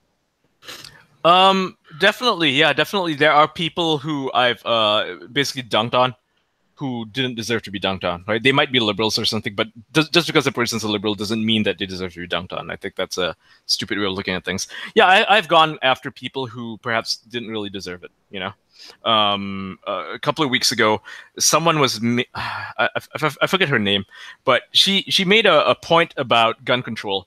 And what she said was that she was addressing the arguments that people are saying this is the Second Amendment and there's no way to undo it because it's it's the law, right? It's ingrained in culture and so on. And her response to these arguments was, look at the 17th Amendment. They at one point they caused a prohibition and they banned all alcohol, right? And even though that was a right for people, they took that right away. So, she was saying it's a bad argument to try to defend the Second Amendment under claims that it's something that's impossible to take away, because it obviously has been done before. So that was just the only point that she was making, but she worded it in a very poor way. So I and many other people read it as her saying that she wants a prohibition on guns, right? So my reply to her was a quote tweet, was that, oh, so look at how well the prohibition turned out to be, right? That it's a very snarky tweet. And she actually replied, but she didn't snark back at me. She actually clarified what she was saying, what she was intending to say. And you know what? I apologized to her. I didn't want to keep dunking on her because obviously, she worded it in a poor way, and I misread what she was saying. It was, at that point, there was no point in me dunking on her because I was actually agreeing with her. Yeah. That tends to happen sometimes when you misread a person. You see, okay, this person writes for, like a liberal journal or something. You're going to assume that they're going to be one of those blue tick idiots who just, constantly shits their pants over Trump, right? But that's not always the case. There are times when they are making a very good logical point, and you have to take what they're saying at face value and not read too much into what they're saying. I mean, look at Jordan Peterson. He picks his words correctly. Yeah, he does that. He articulates himself. And when people take him out of context or when they assume things about him, that's them being stupid. So why shouldn't we afford that to other people as well? Not just to ourselves, not just to people whom we agree with, but to people whom we disagree with. And in that case, in the case of this woman, I had, misread what she was saying. I was basically doing what Kathy Newman did to Jordan Peterson, which is to say, so what you're saying is, and that's a logical fallacy. I shouldn't have done that, and that was a mistake. That was me being, over aggressive because of how much arguments I've been having on Twitter lately. Yeah. So yeah, it is a problem, and I definitely have to keep myself in check to make sure that I'm not dunking on people who perhaps don't deserve it. Well, we all do though. Like, no, I'm not trying to make it sound like you suffer from something that we don't. We all do. Yeah. All the time. Every week on Twitter, I'm finding myself having to go like, oh, maybe I shouldn't be so harsh on this thing, or oh, maybe I should be harsher on this. Oh, maybe I really do love Brockus. Just back and forth. You don't have to be so gay about it. I mean, again, not everything has to be gay. Stop it. I won't. So I think that's all I have to talk about for now, but I'm definitely willing to do this again. Yeah, absolutely. Like, yeah, we'll talk in DMs. We'll figure it out. I'll hold this against you forever, man. Hey, 30 minutes is a good amount of time. I normally just give people like 10 minutes. Oh, yeah. I'm in. You're lucky you got 30 minutes. Before you go, Bob Dobbs actually did another $5 super chat. Attacking is a tactic. What you do is what makes you who you are. Again, I'm a fan and concerned. I agree with you. Take my money. Well, that's very sweet. I actually think people like Ian would prefer fans like that. He sounds like a fan. Yes. Who are real to you, like they're honest about. They're real to me. They're willing to question me, and they're not blindly supporting everything that I do. I mean, that sounds like a great fan. I try to foster a. I don't like calling it a fan base because I don't think very highly of myself in that regard, right? But I try to foster a group of people who listen to me because I listen to them. I don't like speaking over other people. I like listening to what everyone has to say. And whether I agree with them or disagree with them is not really important, right? What's important is that I am absorbing all their opinions and I am formulating an opinion of my own, and I hope that everybody else can do the same thing, right? I don't expect them to take my word as gospel. I expect them to be able to think for themselves. Ian Bot is absorbing all information to conquer world one day. Yeah, it's like altered carbon, total absorb, be like a sponge. Whoa, spoiler, sir. I'm an I still haven't envoy. seen that show. I heard it was amazing. It's an amazing show, yeah. I definitely recommend it. If you like good cyberpunk and lots of violence, that's a show to go to. I will check it out. But before we get too off topic, hey, we will see you later, and thank you for stopping by, Ian. No problem. Yeah, I'll talk to you guys later. Bye-bye. All right, you have a great night, sir. You too. Later. Laters. Brockus, what are we going to do? Well, we can either... we got 30 minutes left. What are we going to do? We can either just try to carry the show by ourselves, which I am God, we can't do that. We can actually do that. Or we can actually look around and see if anybody wants to come on for a little bit. Oh, I was going to think about doing that. Actually, no, really. I got some rules, man. Before we do this, I got some rules. Just one Okay. rule, actually. Just one rule, actually. If whoever we decide to bring on, if you be sending out that link to anybody else, and anybody else shows up on the show, you ain't coming on this show ever again. You are banned from this mediocre show with 30 viewers on a good night. So there's actually a very interesting. God damn it. There's actually an interesting. Look. Bob Dobbs, $2. Bring me on. Well, hold on. Thank you, Bob Dobbs, for the $2. Bob Dobbs, you've Also, been incredible tonight. Thank you so much. But what I was gonna say was, the people in the chat, I want you guys to start telling us, Zell and Brockus, what your topic would be. We're gonna choose the most interesting topic, and hopefully that's the most interesting person. What would you guys come on the show to talk about? What do you guys want us to yell at you about? I've actually been having an interesting conversation with the Batman and Trippy Poop on the concept of trans people and healing factors. Okay, that's creepy, but okay. Kadun said in chat that Bob paid to be on. Bring him on. Kadun, if we establish right now that you can pay your way to get on like the show or get special treatment, what does that say to the rest of the fans or the people in the chat? I think that's pretty disrespectful. Bob, It is, nothing against Bob. He's a very sweet, seems like a very sweet guy, and we're so appreciative. But I don't think I want to establish that, because then what? If someone super chats $5, now Bob's out and that person's in. No, actually, that's an interesting idea, though. I will say this much. I think what we can do is at least one show out of our scheduled shows, one episode, we can actually have people legitimately pay to get on, kind of thing. Like if they that might be a blast. Yeah, we can set something like that up. Like if they donate a specific amount, we can of course make a set payment for that type of thing. But like, you know, if they're the first ones, we'll figure out some rules to it. Yeah, like we'll come up with some rules. We'll let you guys know. Some people are actually saying get Kadunt on because Kadunt says she wants to come on. Bob wants to come on. Look, I don't care about listening to whether or not you want to come on here, guys. You tell us in the chat the subject that you'd bring onto the show, and then Brockus and I will decide, is that an interesting enough subject? Whether that's because you disagree with us or have something interesting to say that's in the news as of late, I don't care. Bit Metal is in the chat saying pay to get on. That sounds gay, to be honest. It does. I'm not gonna lie. Like I will not hide this fact. We'll think of a really gay title for that episode. Yeah, I have. We'll think of something pretty. I'm gay. much like poisoning the well in the fact that, like, dude, I can be bought. I'm not joking. I can be bought with real money. If you give me real money, chances are I'm going to do the thing you ask. Thanks so much, Bob Dobbs. Look at that sweetheart in the chat. He's okay with it. He understands. All right, what do we got as far as subject matter here? Someone said talk about whores. Bob Dobbs said talk about whores. Okay, that isn't like, I want some inspiration and some heart behind your. I don't want just people throwing out, let's talk about beer or vomit. You know what? It is going to be the last half hour of the show. We might as well just bring Bob on. Well, if we don't see anything else in the chat, he sounds like he could be fun. I tell you what, let me see ones in the chat for bringing Bob Dobbs on.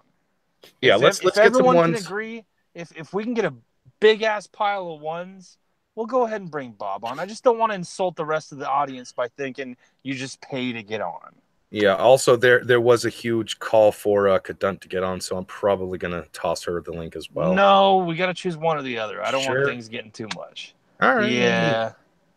You want to do ones for Bob, two for Kadunt? Well, actually, Schmeckel didn't omitted the one, and he actually said instead of one, just put Zell as a faggot. You can do Zell as a faggot if you want Bob Dobbs on. We got a handful of ones already. Luckily, I'm not Zell. Like I'm no bullshit, so that doesn't offend no bullshit. You're Zell. I don't know who that is. Okay, so the ones are starting to win again, but they were kind of evening out at first.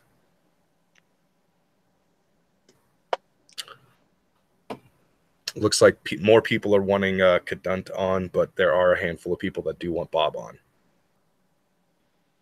There's a vote. Zell is a faggot. Yeah. Yeah, and then There we look, go. even Kadun is saying Zell is a faggot. Yeah, that's a 1. So Brooks, how you been? You've been pissing a lot of people off on the internet again? How do I Just being a little cringy faggot. I haven't done. You Hold don't on, know how to debate I people. gotta think of how No BS like what he talks about. Yeah, I've just been sitting around being a alpha male. I'm just eating these red pills out of this bowl. You got to sound And, like a guy with no dick who's I consistently can't drunk and has no idea what he's talking about. to be honest. Like I don't I don't know if certain people are just fucking with me or not because I don't hear that I sound like No BS. And if I do, I want to die because I don't like that guy. If I do sound like him, I'm like, oh fuck. Well, that's the end of that. I don't know. I can't do. I guess I can kind of like do like this. Does that sound more like him? Or I'm No BS. I like eating fat foods. No, that's the voice you do for me. I like that's not I'm No BS. I like to suck dicks and I don't have a girlfriend, but I pretend I do. Oh, I hey like Brooks, how you been? Hey, how you Bugs. doing? Yeah. You see me talk? Did you see me talk to the no fuckers? I beat up no fuckers because You didn't do a goddamn thing to no fuckers. You couldn't. I got alpha male in my bones. I don't care. I'm gonna poop alpha male. I'm gonna poop it. Oh God. Oh Was my that good God. enough? The Brooks spot is spurging out on the tonight. I don't know. We're gonna call it the Brooks spot. That's better. I will settle for sounding like No BS's left testicle as long as I don't sound like No BS. Yeah, no one's trying. So get that Bob Dobbs on. Yeah, everybody's pretty much. Everyone's being. here. All you guys in the chat, just go away. Just go watch something else. You're being terrible human being. Let's see.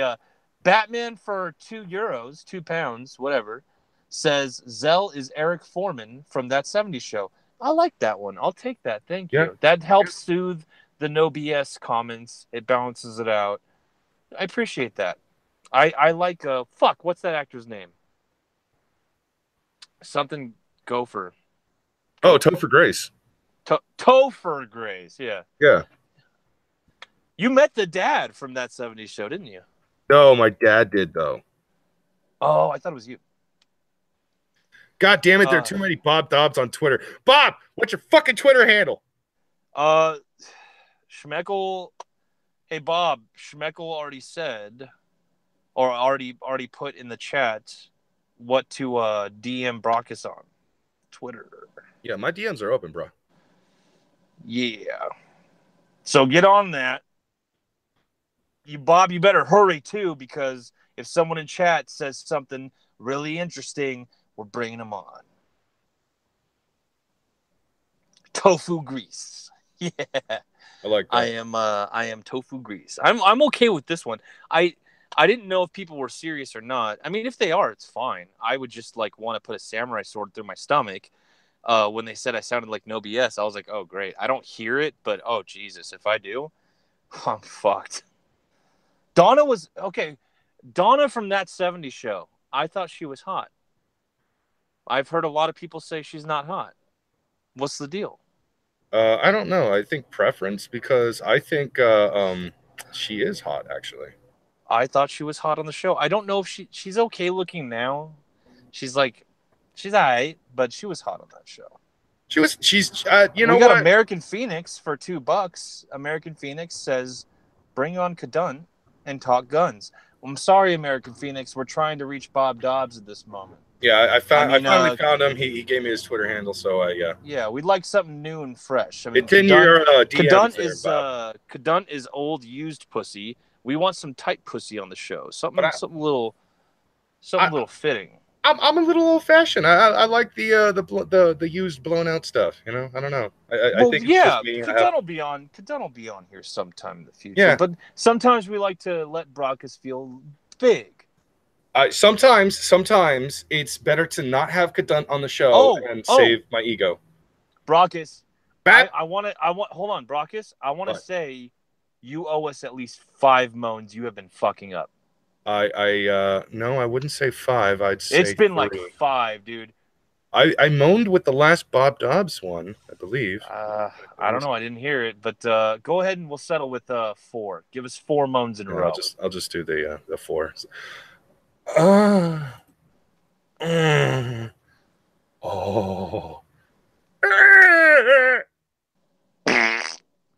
Okay, I don't know what the fart was. Do you fart when you come? It sounded right. It sounded like you were trying to shit. No, I was just doing various moans. Very cringy moans just because. How do you do such a good moan? I'm trying to do my moan. I'm trying to perfect my. I try to mimic. Is that good? No, that's not. I try to mimic the moans that Kadun used to do, but I honestly never could really please her apparently. So can I try? I wouldn't know what they actually sound. Is that a good one? Did I do a good? It sounds like you shit yourself. I'm trying. I'm trying to work on it. Wait, now Babs got the link. Didn't get your tweet. I didn't tweet it to you. I DM'd it to you. Bob, do you know how? Does this person know how Twitter works? I'm hoping to God. Wait, your thing was a cat, right? Yeah, it's the same fucking image on your goddamn Twitter handle. Bob, DM Brockus on Twitter, or we're bringing in someone else. You got God damn it, Bob! You got 2. Look, you got Schmeckle yelling at you. Now Schmeckle's pissed. Simple fucking instructions. Click the hangout. You sound bitch. I like how that was annoying enough for Schmeckle to drop his beer, put his dick in his pants, and go, God damn it!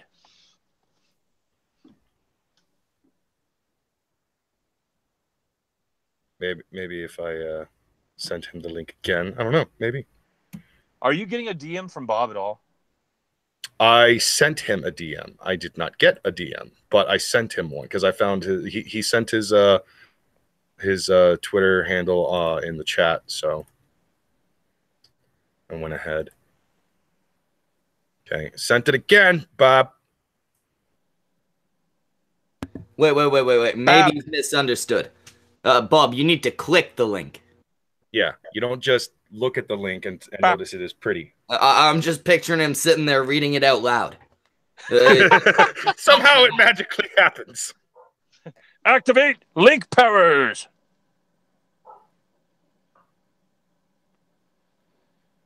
All right, Bob, if we don't get you in a minute, I got American Phoenix who wants to talk guns. That's the most interesting thing I've seen.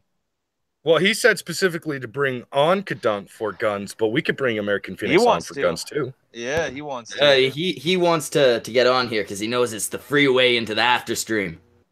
And it's almost. What does he want in the after stream? It's almost always titties. Oh, we're on to you, Phoenix. We'll still bring you in though. I don't care. He just wants them good ass Kadunk titties. No, Bob? Bobby. Bam! That was Baker's dozen, Bab. You got enough time there. All right, I'm making an Okay, we're going to veto Bab. Bob's out. Yeah, we vetoed Bab. Vetoing Bab. Okay, we're going to move on for Bab. I sent American Phoenix to chat link. Okay. Oh, hi, Mike. Bolsa. That would be... God damn it, I love those guys. We're talking about a record-breaking 8 beats. We're going to have American Phoenix on, and we're going to talk about a few things. It could be firearm-related. Here we got him here. What's up, cunts? What's going on, you cunt? How you doing? Person who's I'm doing bad. pretty damn good. I'm doing pretty fucking good. Just got a 34 in, going to pick up a load, about to make me a damn good bit of money. Nice. Okay. Yeah, hell yeah. You wanted to come on to talk about guns, American Phoenix. We like to have some form of direction on this show. So go ahead. What is your issue with guns as of this week? What are you trying to say? Okay, the thing that's got me pissed off right now is I have fucking come on and gone into streams and publicly talked about how badass Battlefield Las Vegas is. Because I thought that they had the one fucking gun I've been looking to shoot for 20 years. Turns out they have a modified version that only shoots a fucking 50 BMG, and it pisses me the fuck off. All right, you want to backtrack there? Battlefield Las Vegas? Yeah, any gun you want to shoot, pretty much they have there. I mean, if you want to fucking drive over a car and a tank, you can do it there. Oh, yeah, I heard about this. I don't know what the fuck this is. It's based off of the actual video game. They advertise a lottie. Okay, they fucking advertise it. Okay, and yet they do not actually have a lottie. They have a fucking modified version that shoots a fucking 50 BMG. Okay, well, calm down. Take a breather. It's okay. It's okay. It's not gonna. It pisses me off. Okay, all right. It's all right, Phoenix. It is a depressing thing. Do you want to like? Okay, because I just caught on to what you're talking about as far as the event or the place that you're talking about. Do you want to explain to the crowd what the fuck Battlefield Vegas is and how it works? Okay, Battlefield Las Vegas is this fucking amazing shooting range outside of Las Vegas, Nevada. Mm-hmm. Pretty much any gun you could ever want to shoot is there. If you want to fucking, I mean, they have, they're not actual live grenades, but they're black powder canisters in the size and shape of a grenade, so when they shoot it, it actually does explode. But obviously they can't do a full-powered grenade. But yeah, you can shoot grenade launchers, you can shoot full fucking belt-fed automatics, you can shoot a saw, you can shoot a fucking minigun if you want to. I mean, pretty much anything that you could want, they have. So they advertised a gun that you were looking forward to, but it was the gun, but with like a not the modification that you wanted. No. A Lottie is a World War I. It's literally the world's first anti-tank weapon, and it shoots a 20 millimeter round. Now they've modified it because 20 millimeter rounds are extremely hard to come by, and even when you can find them, they're extremely expensive. Yeah. Now, I would have been perfectly fine paying $300 for one fucking shot out of this gun. Most people wouldn't be. So they modified it out to a 50 BMG. Now, don't get me wrong, 50 BMG is still an amazing fucking round. You know, it really is. The Barrett 50 cal shoots a 50 BMG. You know, so it's a good gun. It's an amazingly good gun. I mean, fuck, you know, you shoot target mile and a half off.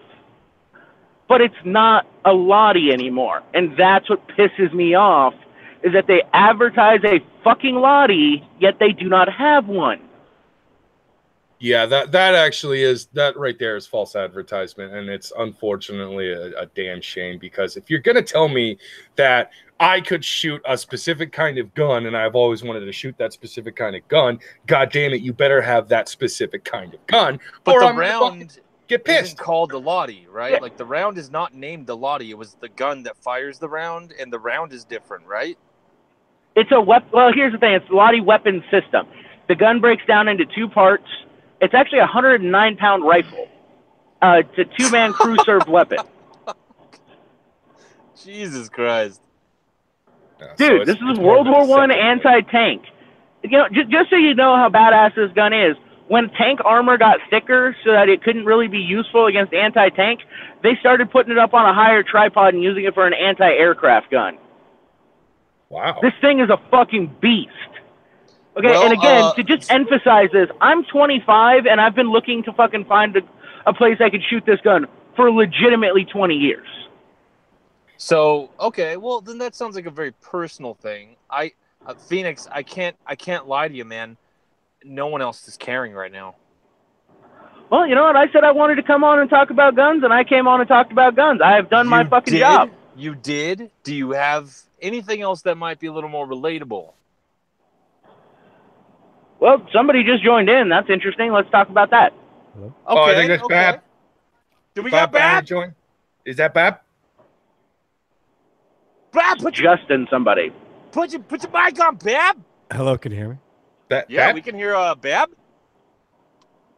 Hey, what's up? Are you Bab? Well, it's pronounced Bob, but it's fine. Okay, sorry about that, Bob. It's Bob. It's Bob Dobbs. Okay, well, give us 1 sec. Hey, Phoenix, do you want to go ahead and chime out now, buddy? Oh, fine. As long as I get the link back so I can see Kadun's tits. Oh, yeah, just jump out and jump back. You can join us in the after stream, bud. If you want to join us in the after stream, you're more than welcome. All right, sounds good, boys. Peace. All right, have a good night. We got dogs, Brock. You might want to mute. Hold on. I'm fucking... So anyway, we Hey, you can finally kick got me out Mr. too, man. It's Bob Dobbs here, right? fine. Hey, man, you can kick me out. It's totally fine. It's no worries. No, no, no, no. You were first of all very gracious with your super chats, and obviously a fan of Ian's. I'm assuming. Actually, it's more of a fan. I'm more of a fan of y'all's, but it's. Oh Oh shit! well, I I gotta appreciate go. that. But you made some good points in your super chats. We were actually digging on some of your super chats. How do I do that? Um, Shit. I'm new to this crap, man. that's okay. Do you maybe want to? I think you might be a little low on your mic. Do you Oh, I maybe know. want to? Hold up. Yeah, I know what's going on. There we go. Cheers. I was listening to the YouTube thing, but I heard something about guns, and then I kind of tuned out. I was trying to figure out how to No. get internet. Phoenix wanted to hop on. He had something on his mind. It was No worries. No worries. Like people talking about whatever they want to. It's more of yeah. I quite literally just heard guns, and then I was trying to figure out internet. So here I am. No worries. Again, trying to see if you can. I don't know if anyone else is complaining about it. Maybe your volume might be a little low. Oh, hello. Better? Did you turn it up a little bit? No, I'm just looking at the mic instead of looking away. Well, I guess just try and keep close to the mic while you can. So Bob, Gotcha. did you? I know you wanted to get on here. Did you have anything in particular that you wanted to bring up that maybe was bothering you this week, or do you have criticism for Brockus and I? Because we are awful. So I mean, there's plenty of things you could make fun of us for or criticize us You're on. awful. I'm actually amazing. And there he goes talking again. I mean, to be fair, that's all of that's true. All of it's true. All of it. All of it. It's more about just I'm actually just drinking at home, so I was just kind of listening in. Drinking alcohol is a good idea. Well, Hey, do you want to do us a favor so we don't look like morons? Could you think Sure. of something that you'd like to talk about? I'll tell you right now. Actually, I've had this ongoing beef with my brother that he thinks that I'm a racist, sexist, crazy person. And so what's funny is that he never actually talks to people that is left of Stalin, So it's not so much of a crazy thing to hear him say it. It's more of the fact that I realized lately what it culminated around was Star Wars, the recent Star Wars movie. Where I was just like, it sucks. It's a terrible movie. It's not a good movie. You know what I mean? Like it's not good. And then I brought up some shit of like the background of like, man, the people that are making this, it doesn't seem like they're trying to make a good movie, even though I like the director, despite what everybody says, man. I liked Brick. I liked, some of the Oh other yeah, movies he made.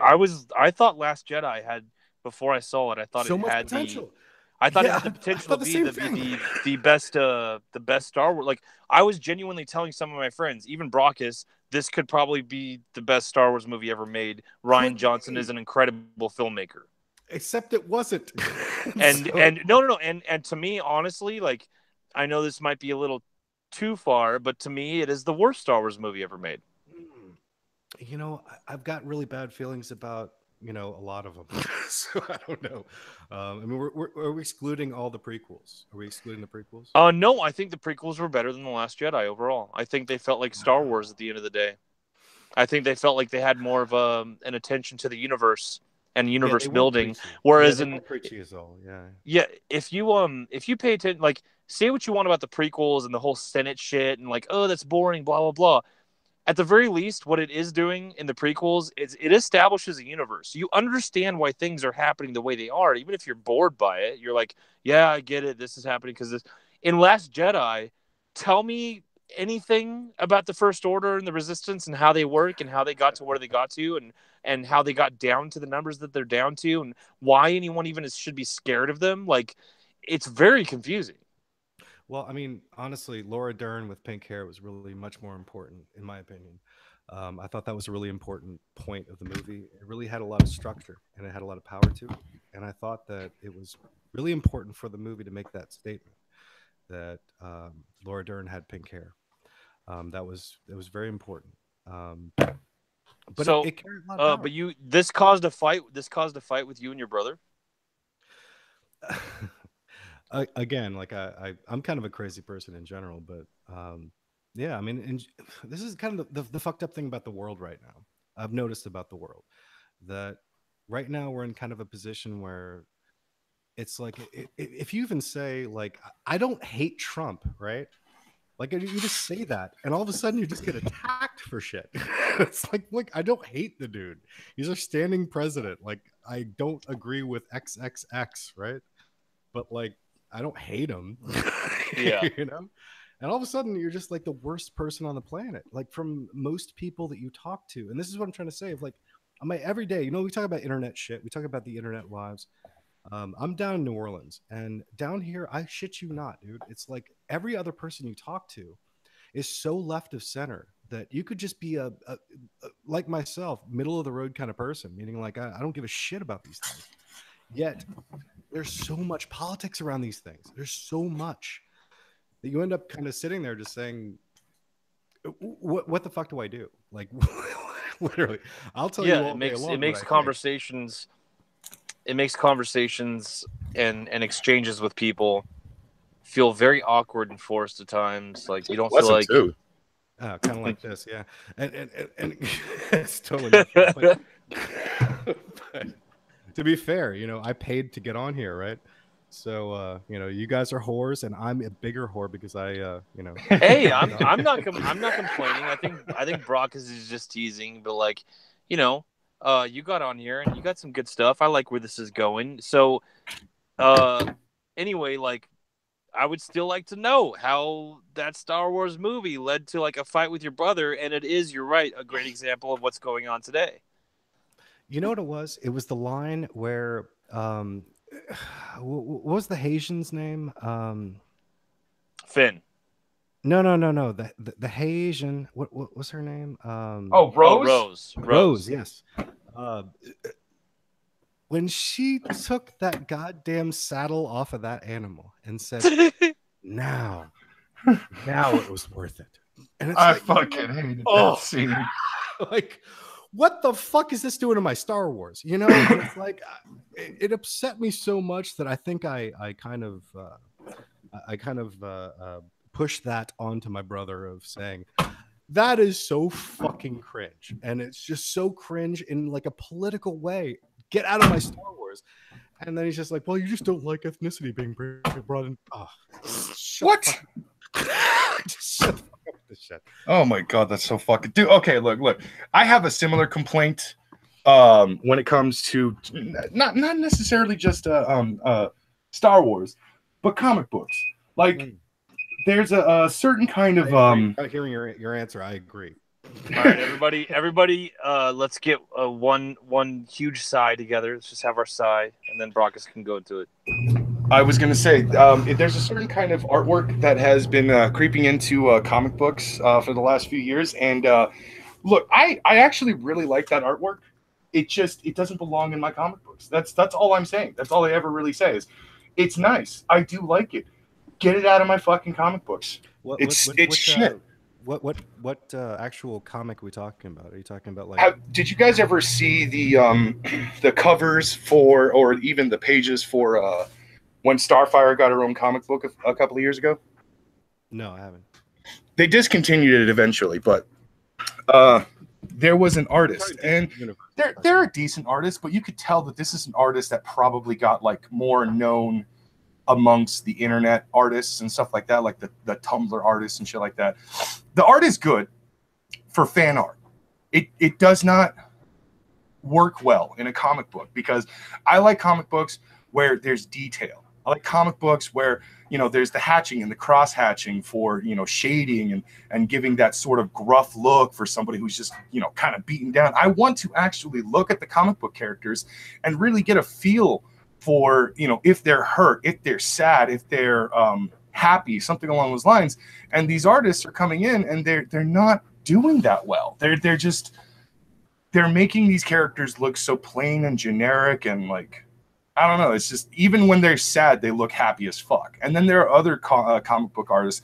The one for Squirrel Girl, that's actually confirmed. That artist is legitimately someone who literally got famous for their fan art on Tumblr.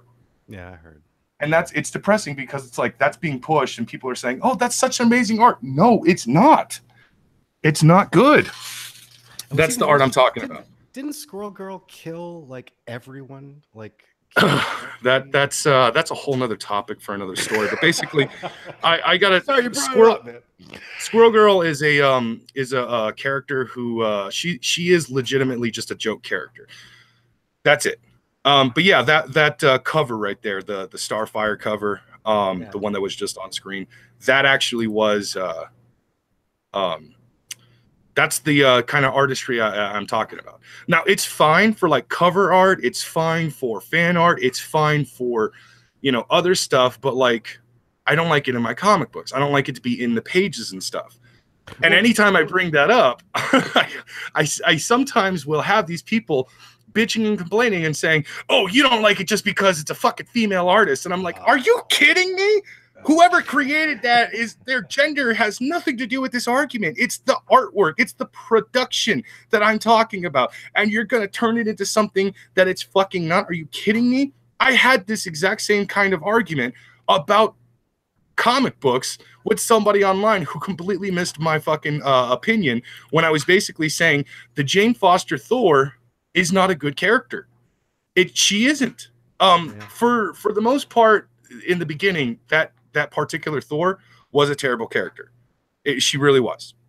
Every page was just filled with feminist cringe, and it was annoying as fuck. And much like you, I am, for the most part, a little more left-leaning when it comes to a lot of things. And especially with my comic books, I'm pretty left-leaning when it comes to comic books. I'm open-minded on a lot of stuff. But when I saw that, I was just like, no. Fuck you. No. I'm sorry. Huh? I'm kind of an old school comic fan myself. What would you consider like the golden age? What is your favorite form of comic? Like what particular company?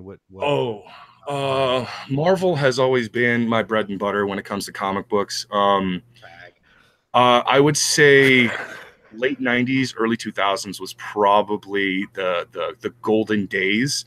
Not the golden age of comic books, but I would say the golden days, the best days, not only for comic book writers, but also artists. Because in the late 90s, you had the Todd McFarlane's just creating those dynamic, ridiculously like over the top fucking body deformities and shit like that. Like, you had Spawn and he was so fucking dark and gritty. But then you look over at Jim Lee with his Uncanny X-Men series. That was mostly in the mid 90s, but still like a lot of it did continue to translate later on into other stuff. As for writing, Chris Claremont and Brian Michael Bendis were just knocking it out of the park, like one issue out of the next. We got so many good stories, so much good shit in comic books, and like I miss those days.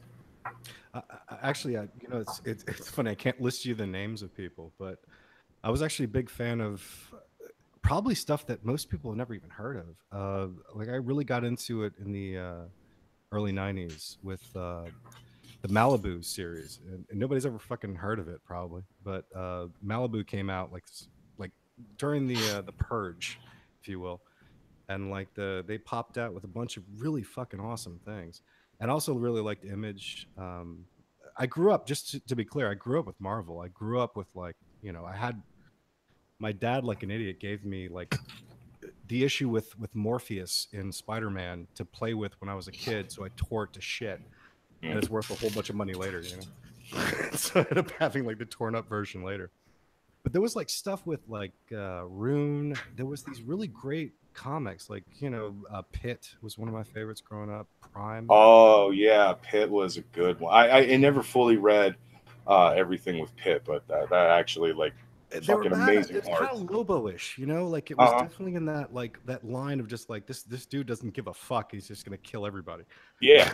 I think that was the heyday of the vigilantes. That was the heyday of the anti-heroes, the Punishers, the Pits, the Lobos, and the Wolverine. Rune. If you never heard of Rune, look this dude up. It was actually the backside of every issue. I'm trying to remember. I think this was Image of. It was on the other side of Death something or other. To be fair, I haven't thought about this in like 20 years, but it was basically like this demon that was going around killing people damn. to get shit from them. And like it was so niche that I haven't met anybody that knows what the fuck it is. I loved this shit growing up. Oh, It's like you my know what? favorite. I never actually read these comic books, but I've seen them in stores a lot when I was like really getting into comic books back in the Long 90s. time, yeah, early 90s, yeah. It was the Yeah. shit. Oh my God. This looks like something that would be up Kadunt's alley too, because she likes characters like this. Hey man, spreading the word of Rune. But it was one of those things, Oh yeah, no. man. At the same time, there was like Malibu that was coming out. Uh, we're in a position now where it's like I can't enjoy. I was talking about this tonight, man. I can't enjoy all the nerd shit that I like to enjoy because so many people want to stop me from enjoying it. And it pisses me the fuck off of just like, let me enjoy my shit, man. Like, if it goes out because nobody cares about it, that's one thing. If it goes out because people co-opt it and turn it into something shitty and then it goes out, it's like, man. The Last Jedi is a perfect example of that. This is like, my point. I had never heard of Ryan Johnson, or not really. I'd seen his movies, but it was Zell who was really pushing. You know, this could be the greatest Star Wars movie because Ryan Johnson is an amazing fucking director and stuff. And I was like, all right, yeah, I'm totally in. He hyped me the fuck up for this movie and stuff. And when I had initially come out of the movie, I was like, I liked it. I liked it when I had initially come out, but then I kept thinking about all the really bad scenes that I didn't like, and I got more and more angry. And then I think it was almost a week later. It was a few days short of an actual week, and I texted Zell, and I was just like, "God fucking damn it! I hate this movie now." Yeah, because when we got out of it, I had to be honest, and he gave his score, which was like, at the time, he's like 7 out of 10. Yeah, I had a good time. It was a good movie. I dropped it and down I to was a like, 4. right out the gate, I was like, I have to be honest with you, man. I got to give this a 4 out of 10. I'm really like, and he was kind of shocked, and we kind of argued about certain points. And then it was like 4 or 5 days later, I get a text message, and he's just like, "Fuck you, Zell. I hate this movie now. It's your fault." And I'm like, "What did I do?" He's like, "You made me think about it so much." I was like, my bad. And then we went to see it a second time to confirm. And by the second time we had seen it, we were like, yeah, there's something fucking wrong with this movie. Everybody said the same thing about Phantom Menace, man. Everybody came out and said it was the greatest movie ever. And then, you know, the same thing with the one before this one. Where the fuck that name was? Rogue One? No, the episode 7 of. Well, no, the thing is, there's never been a Star Wars movie that's come out where the negativity. There's never been a Star Wars movie that's come out where the negativity has been so immediate. I mean, it was right out the gate with Last Jedi. It wasn't like this took time. It was right out the gate. There was just a lot of pushback from a lot of mainstream review outlets, but most of the fans were pretty clear on their stance with the movie. They were either okay with it or fucking hated it. And that was immediate. Like even the prequels had like some buffer time. I even remember when Star Wars Episode 2 came out. Episode 2 was in 2002. It came out. And I remember running into Brockus shortly after it came out, and Brockus was talking all kinds of praise about Episode 2.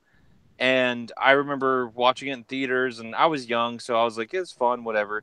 But, you know, like, even with Brockus, people like Brockus, it took time with Episode 2, a lot of time, for them to be like, yeah, this is still pretty lame, whatever, but I could still enjoy this or this. It still wasn't like, doesn't ruin Star Wars, or at least not as much as we imagined it could be ruined. But with Last Jedi, it's almost like, I mean, Brockus is a great example. It took him a total of 5 days to go, yeah, I hate this piece of shit. Yeah. Like, whereas the prequels, it took a lot of people like maybe a month to be like, hey, yeah, those weren't that good. Or, yeah, I really hate those. Expecting it? Do you think that we're just expecting it because of the last one? You know, like. No, I loved Episode 7. Really? Loved it. Yeah, had a blast. Loved How it. many? Well, just out of curiosity, how many men did you kiss while you were there?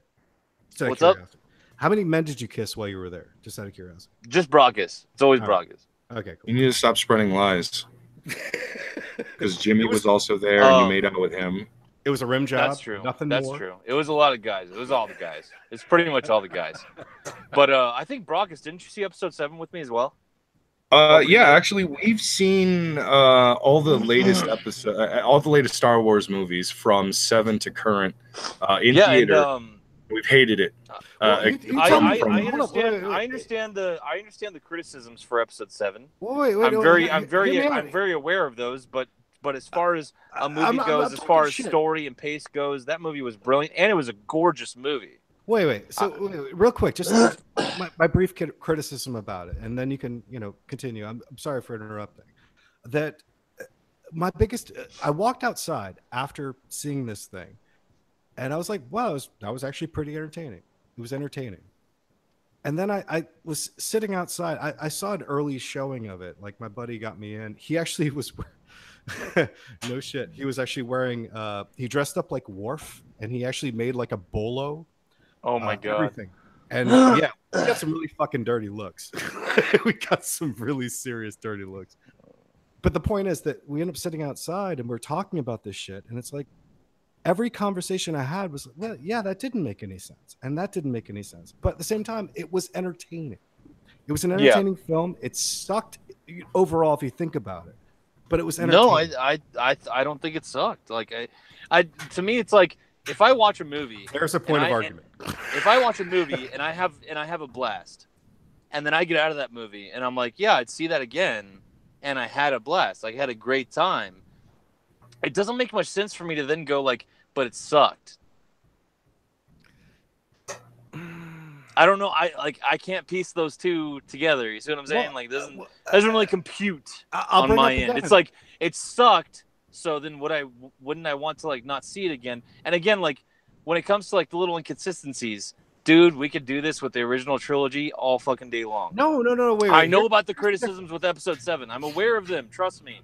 Here's the But what difference. I'm saying was with episode 7. Hold on. With episode 7, what it did have was a really coherent story to tell. It had beautiful pacing.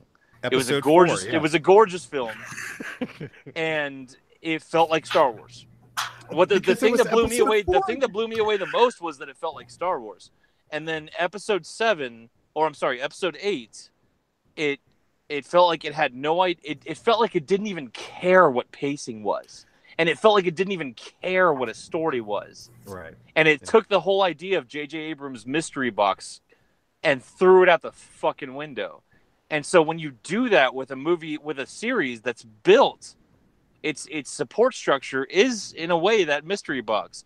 When you throw that out, god damn, you better have some great characters. And the great characters they did have, they treated like shit.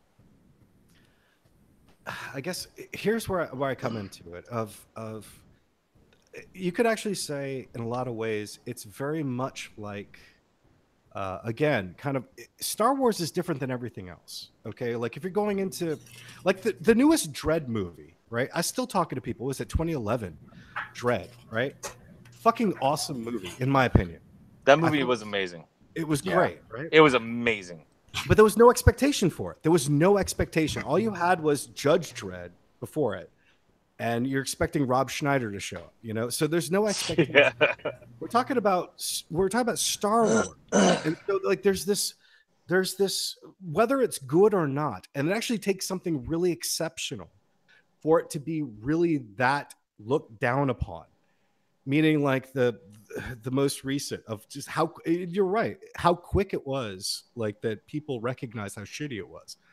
That's a hell of a thing, dude. Honestly, for Star Wars, it's a monolith, dude. Like that's not like it's not like going into some shitty movie. This is something that we've been grown on. This is a staple. So like when you go into it, it's like watching a James Bond movie or something like that, where it's like, this isn't just a single movie. It's not just a movie. We're going to see a piece of our culture. This is another piece of our culture that's going to be added to the history of this country. Just like Harry Potter with the UK. It's culture. It's culture for And Harry America. Potter here, man. Like we love Harry Potter here. We dude. love Harry Potter here, but like as far as like ingrained in the culture, like Right. that did so much for the UK as far as culture goes, and as far as like It's true. yeah, you get what I'm saying. Like with America, we love Harry Potter, but America is Star Wars. That's culture for America. Well, we used to be Indiana Jones, but then hey, what happened there? Oh, stop it. So, I mean, regardless, here's my point: that to me, I saw the underpinnings of what was going to happen. Because look, think about this. There's kind of a I'm not sure if you noticed this, but when J.J. Abrams gets his hand on shit, it's really good not to assume that he knows where it's going. Okay, like it's really really good. I've debated for a long time. I was forced to watch the entire series of Lost. I fucking hate that show. I hate it with Yeah, such a I've heard a passion. lot of I've heard enough about the show to know, yeah, I'd never want to be on a ride like that. I don't hate people that love it. You know what I mean? Like a lot of people love it. They've tried to convince me through my life to watch it. I've watched Yeah, the but that entire would have thing. pissed me off if I had gotten attached to that show after hearing about the ending and all that shit. Like Oh, I that wasn't. would have made me very I mad. had to watch it. I was forced to.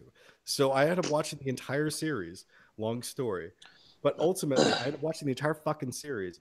I've wanted to make actually a YouTube series about it, doing one episode per season of just showing how shitty that fucking show is. And You just don't breaking have it to down. though, Well, no, I want to because apparently there's no because other people well, criticizing. yeah, but the writers like it's not like the writers hid from that fact. It's like you're beating a dead horse. Well, again, like I went looking because like after I watched it, I was like, I can't be the only person. And I went looking and I was just like, I couldn't find anybody that hated it. I couldn't find anybody. Maybe that's There different are. now. It's I've been heard of people that years, hate that but show. show me one fucking video. I mean, I'm talking about like series, season by season, dude. Telling me why it sucks. Yeah. I call it a this is maybe a mild obsession, but regardless, J.J. Abrams kind of sucks at these things, man. Like when he did Star Trek, it was like, well, you couldn't keep it in canon. He had to make an alternate universe for it. So therefore, it's no longer in canon with the rest of Star Trek. Then he moved on to Star Wars, and it's like, well, you just made all of this shit, and now we've got this new world, but it seems very out of canon, in my opinion. It seemed very out of canon. Of course, the next step is going to be again. I was very surprised that Ryan Johnson fucked this up as much as he did. Well, But to be fair, you're making a lot of assumptions here because let me tell you something. It's been confirmed, and again, we're learning a lot of new shit about the Last Jedi and the Star Wars movies in the last like few an weeks. autopsy. It's disgusting, right? It's so fucking depressing. We found some hairs under the But fingernails. seriously, yes. But turns out J.J. Abrams not only wrote along with Kasdan episode 7, but he also wrote templates, drafts for 8 and 9. So J.J. Abrams did have a plan. Let's be clear about this. Colin Trevorrow has been it was leaked a couple times that there was this gentleman who works on SNL. He was having a party at his house. Daisy Ridley and Colin Trevorrow were there one time, and they were overheard talking about plans for episode 9 that JJ had something to do with. But pretty much what we learned is that with episode 8, JJ was like, here's my outline. Here's what you should do. The plan from the very beginning was Luke was going to make it to episode 9. Colin Trevorrow, the director of episode 9, was going to have a brilliant outro for Luke Skywalker as a character. And Ryan Johnson took JJ's outline, went to Kathleen Kennedy. Kathleen Kennedy, who runs Lucasfilm, was like, I want this, this, and this to happen. And then Ryan Johnson was like, yes, ma'am, and tossed out JJ's outline. This whole episode 8 from beginning to end is Ryan's movie. Just imagine the Luke throwing the lightsaber casually over his shoulder, but instead it's Ryan with the script. Yes. Oh my God. I never connected those two things. But yes. Yes, that is what happened. So just to clarify with you, I know where you're coming from. You've noticed some patterns with J.J. Abrams. Rest assured, though, and again, I don't know why they haven't told us this before. It's probably to protect Ryan's vision, but J.J. had a plan. Well, hold up. Just because somebody had a plan doesn't mean it was good. I can tell you right now that the That first too, one. but now you're barking up a different tree. Well, no, I'm not moving any And I goalposts think the here. What I'm plan trying that to he say is, had sound like the plan I've that he heard the had. same thing. He convinced me of that plan in episode 7. Wait, hold up. Just real quick.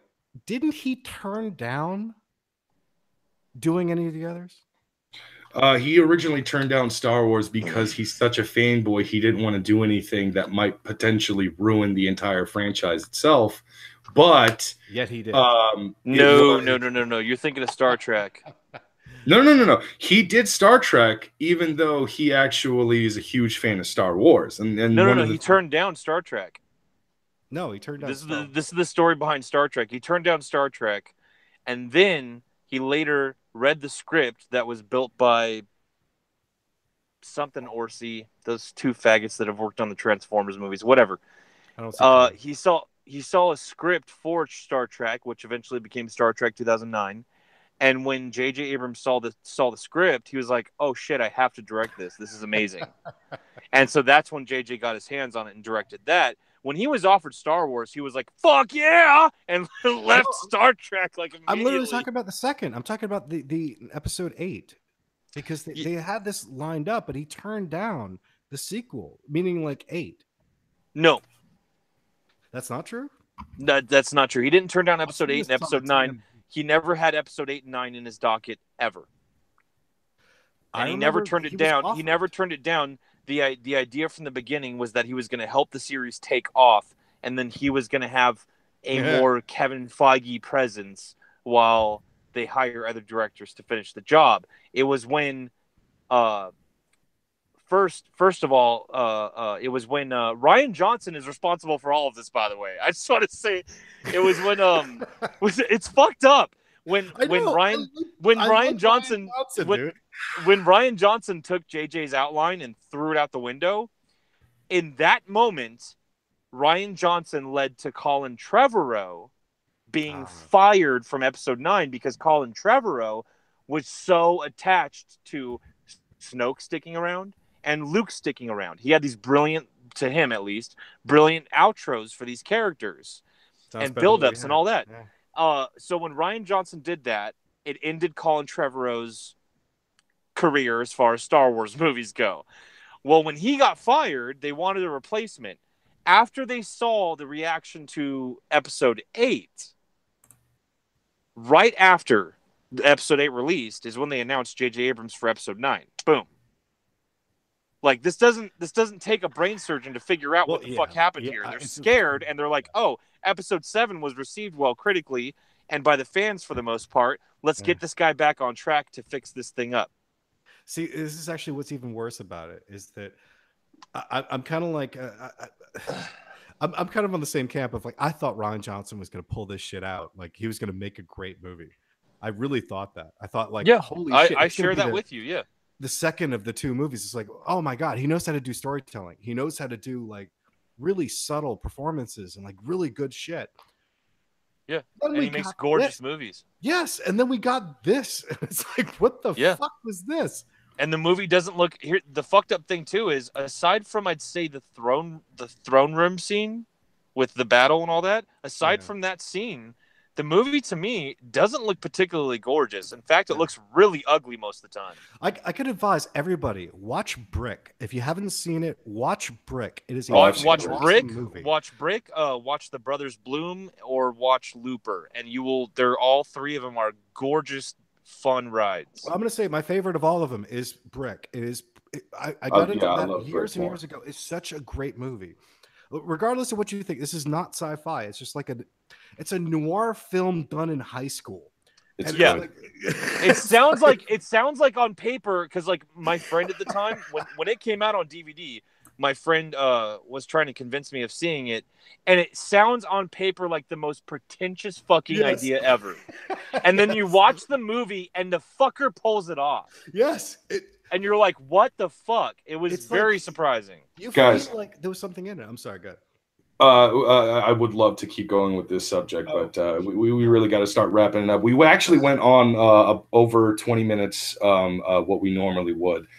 So we're going to go ahead and wrap this up. We had actually a pretty interesting night. We had Ian Miles Cheong on. We talked to him for about 30 minutes. It was double what he promised he was going to give us, I suppose. No, fuck him. He's not allowed back. He's not. Yeah. We will see him next week. That son of a bitch. We're with Roy on this one.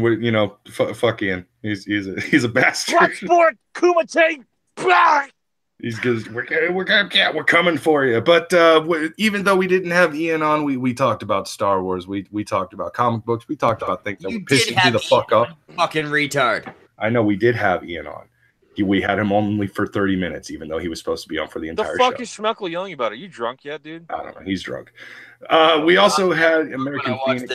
This show makes me want to sober up and straighten up my life, so I'm not sitting here watching this show. Go make your bed. Go clean your room. Go clean your room, make your bed, be a good boy. We're wrapping up our show. Hey, I'll take the blame. We briefly had American Phoenix, and of course we had Bab. We had Bab Dabs. Thanks, Bab. All right, everybody. This has been Love Your Monday. We had a wonderful night. I hope you had an actually decent Monday. Now go over to the Beardbarian stream over on Failure is Unstoppable and, send that motherfucker some love. We have been Love Your Monday hosts. My name is Brockus. And of course, my name is Zell, and I hate you all, and fuck off. Don't come back next week. This whole chat's awful. Come see us next week. We will actually be back next week, despite what fucking he says. Brockus, real quick, do you want to announce, little taste of what's coming next week? What I don't remember what we were supposed to have next week. Oh, that's right. You don't do shit. Never mind. So next week, guys, for our guest, we have Mr. Joaquim from Backyard Bloodsports. That's right. Yeah. So that'll be a fun time. We're gonna be able to talk to someone who's unironically a fascist. So yes, we will have a blast. Unironically, let that sink in. You guys have a good night. It's been Love Your Monday. The nigger of the week, Beardbarian. Go check him out.